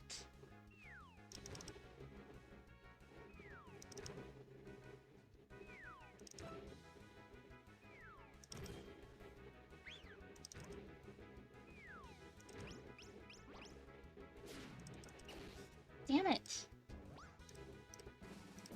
Alright. I didn't do any better than what I did the last time.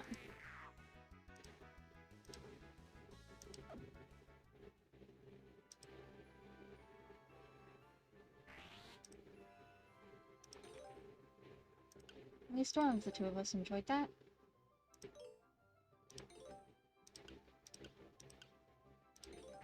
Unlimited.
What is this lag? Good grief.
There we go.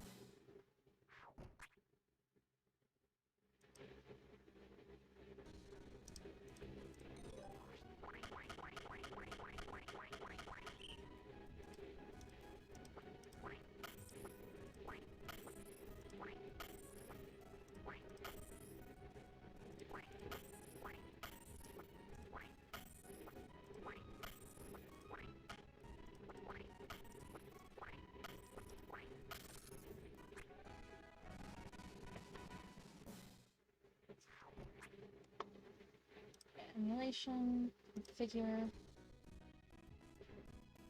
raise that back up to 100.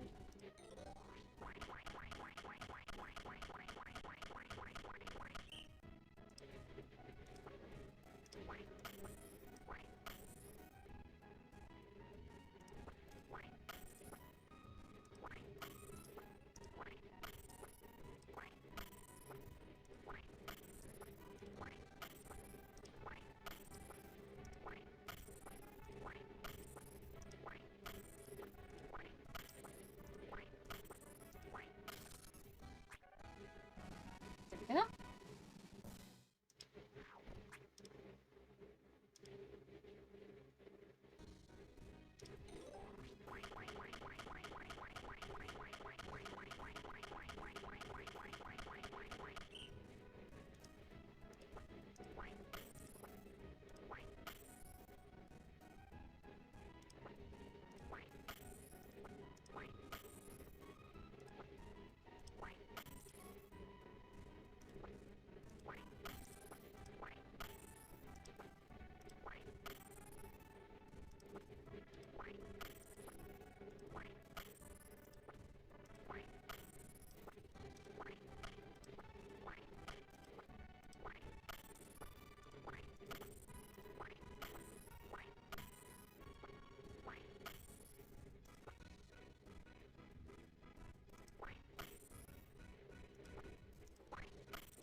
There we go.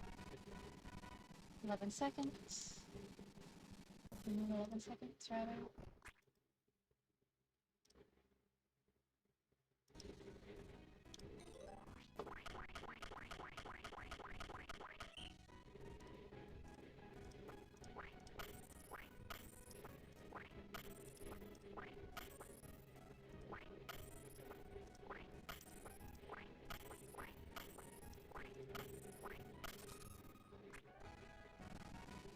Six.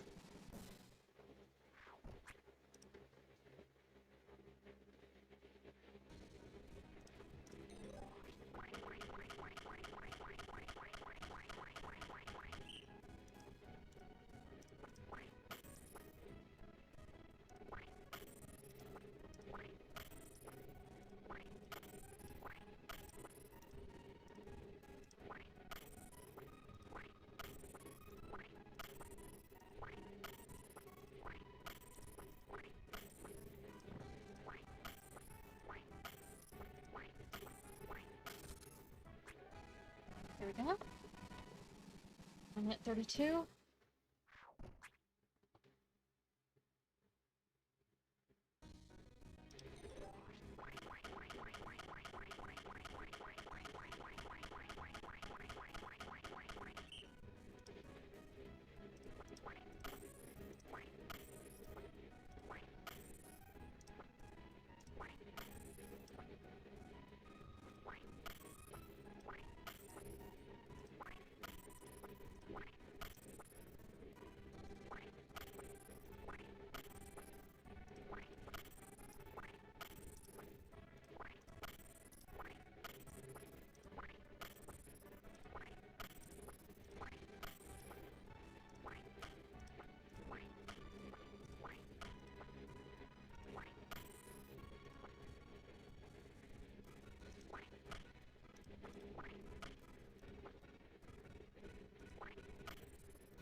seconds.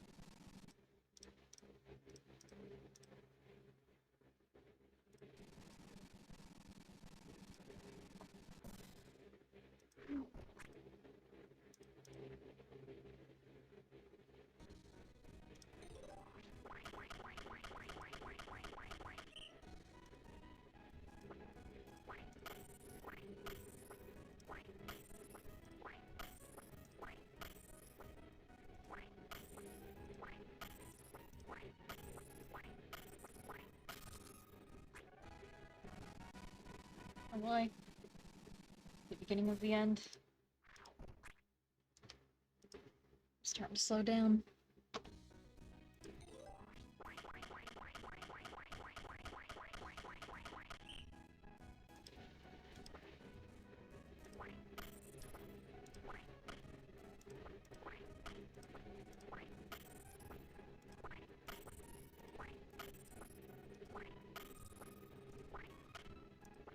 That's not what I clicked. This is... Wait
10 seconds.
Alright, beginning of the end. This next puzzle will be the last, probably.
Puzzle number 16.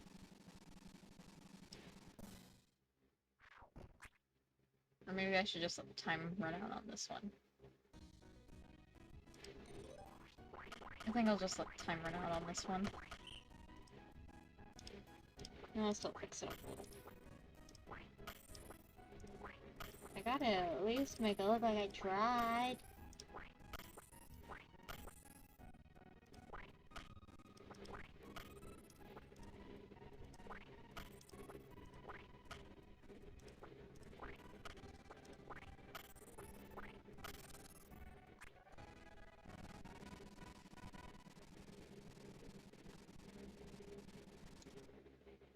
Yes, the emulator is in fact glitching. And it's glitching pretty bad. I really need to... save up.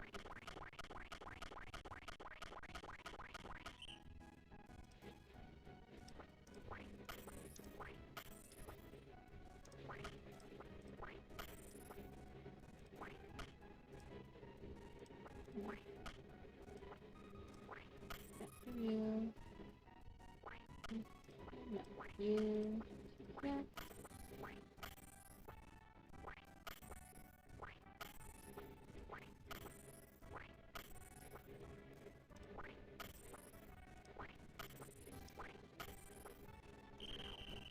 Man. Alright. What? Alright. Whatever.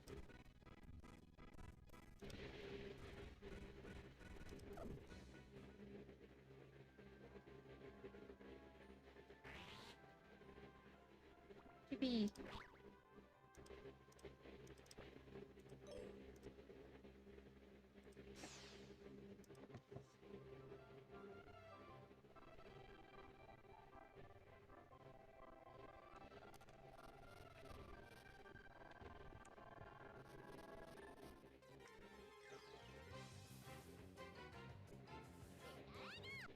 Oops, almost forgot.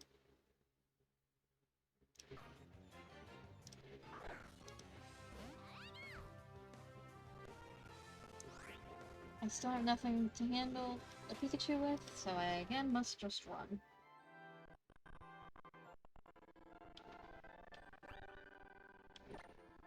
Pokemon... Next. Switch.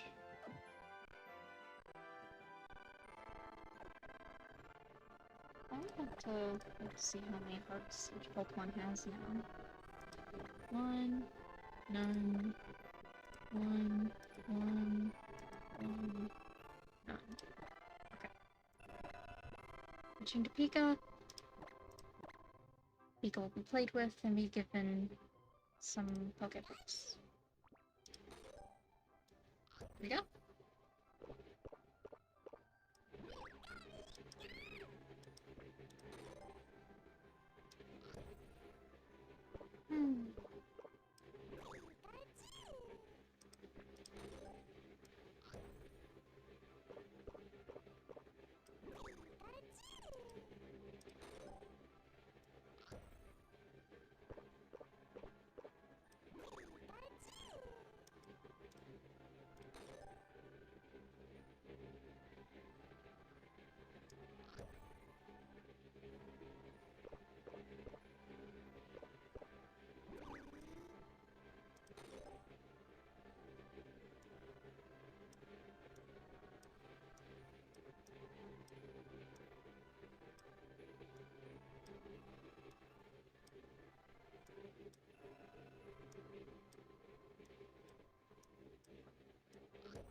There we go.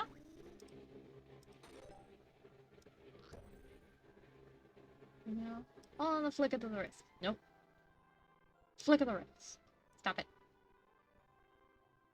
Flick. No.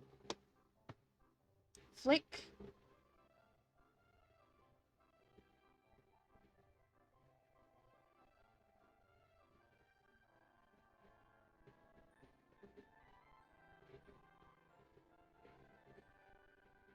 And it's going, it's going, it's going! Gone!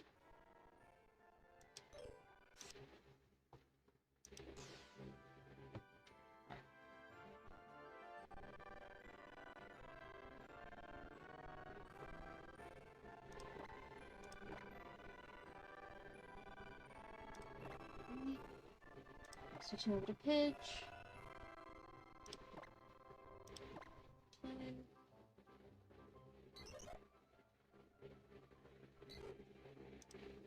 Yes. Awesome.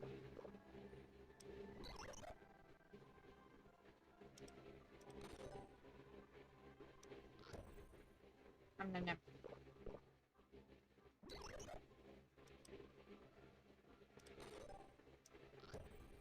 Yum.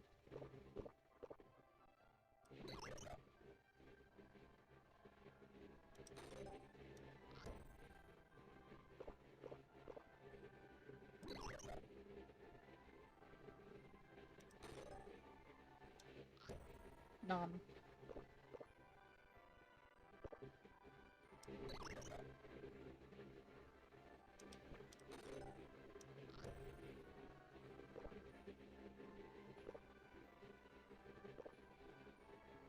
There we go.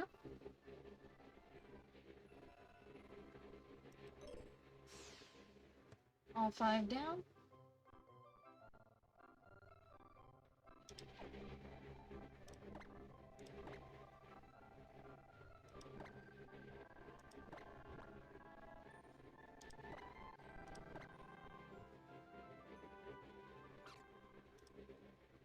Yeah.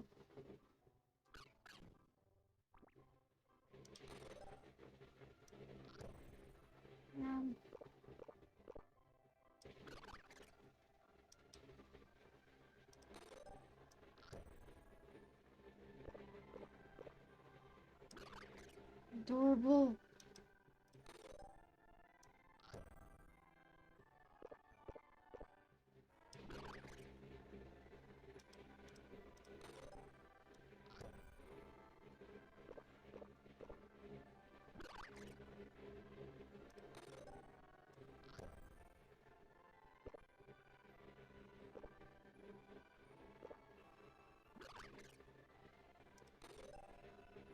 Once more.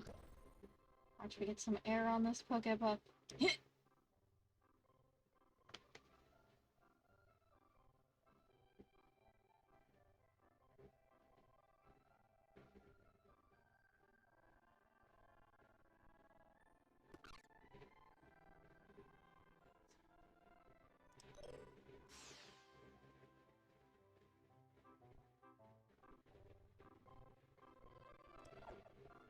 There you go.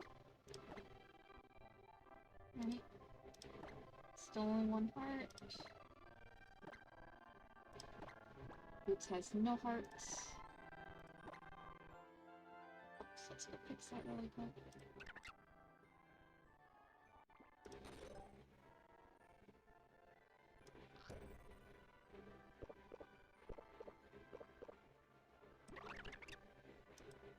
We'll get all the low affection. We'll get all the low affection ones first, and then the high affection ones.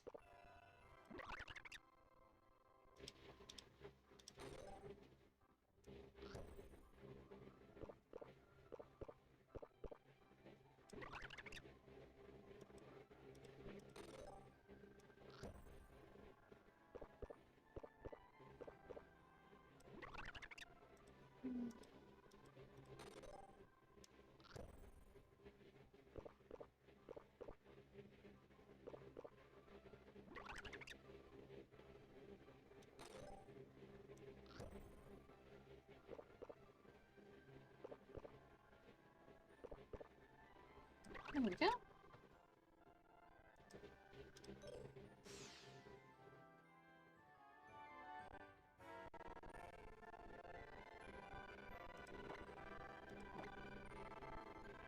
Oh, there's the first heart.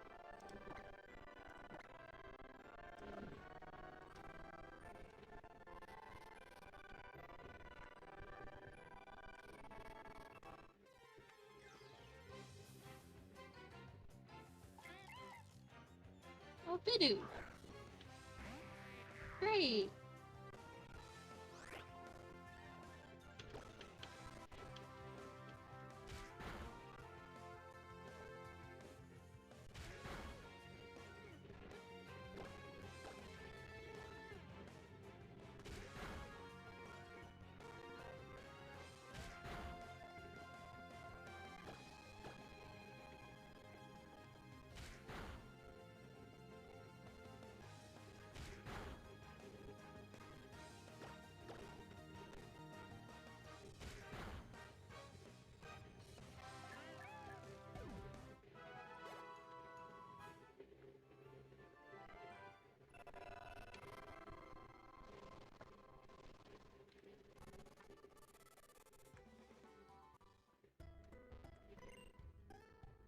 Yeah.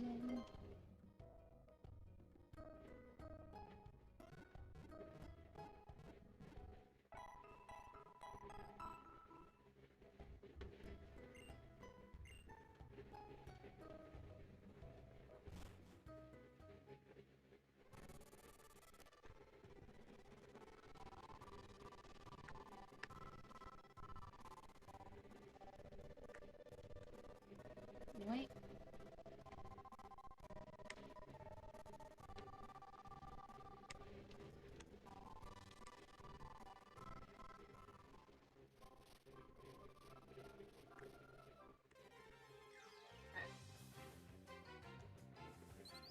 Who do I encounter? Fletchling.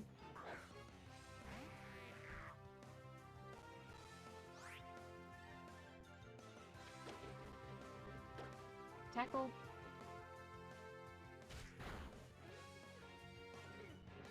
And then... Again.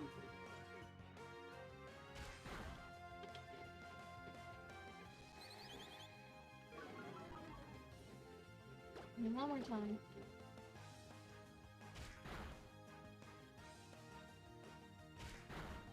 Just one more. Nope.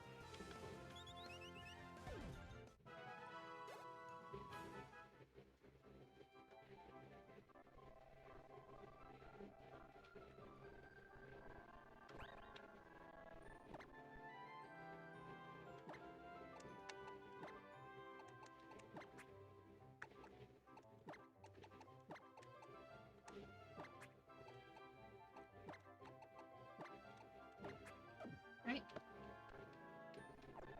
Now.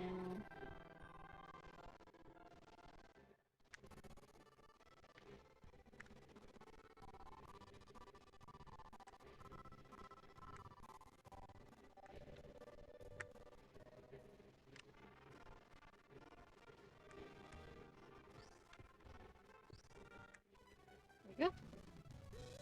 I learned all of my Pokemon battling techniques from Viola, the gym leader.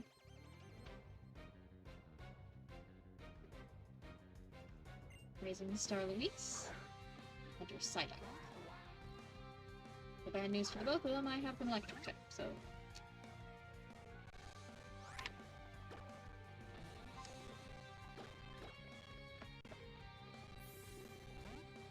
Become experience for my Panpour.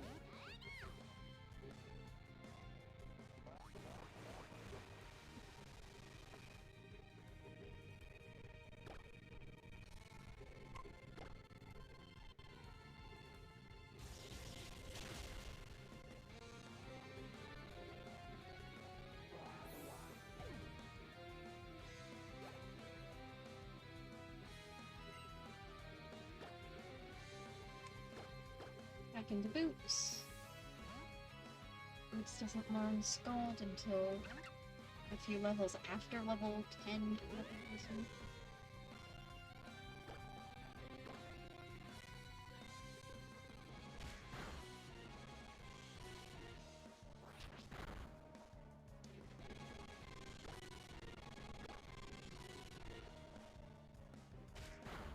Now.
know what?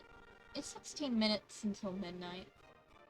I think I'll go ahead and just call it a stream for tonight.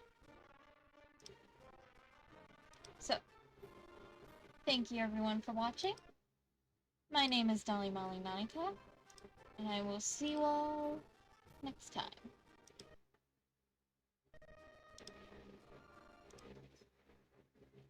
Bye.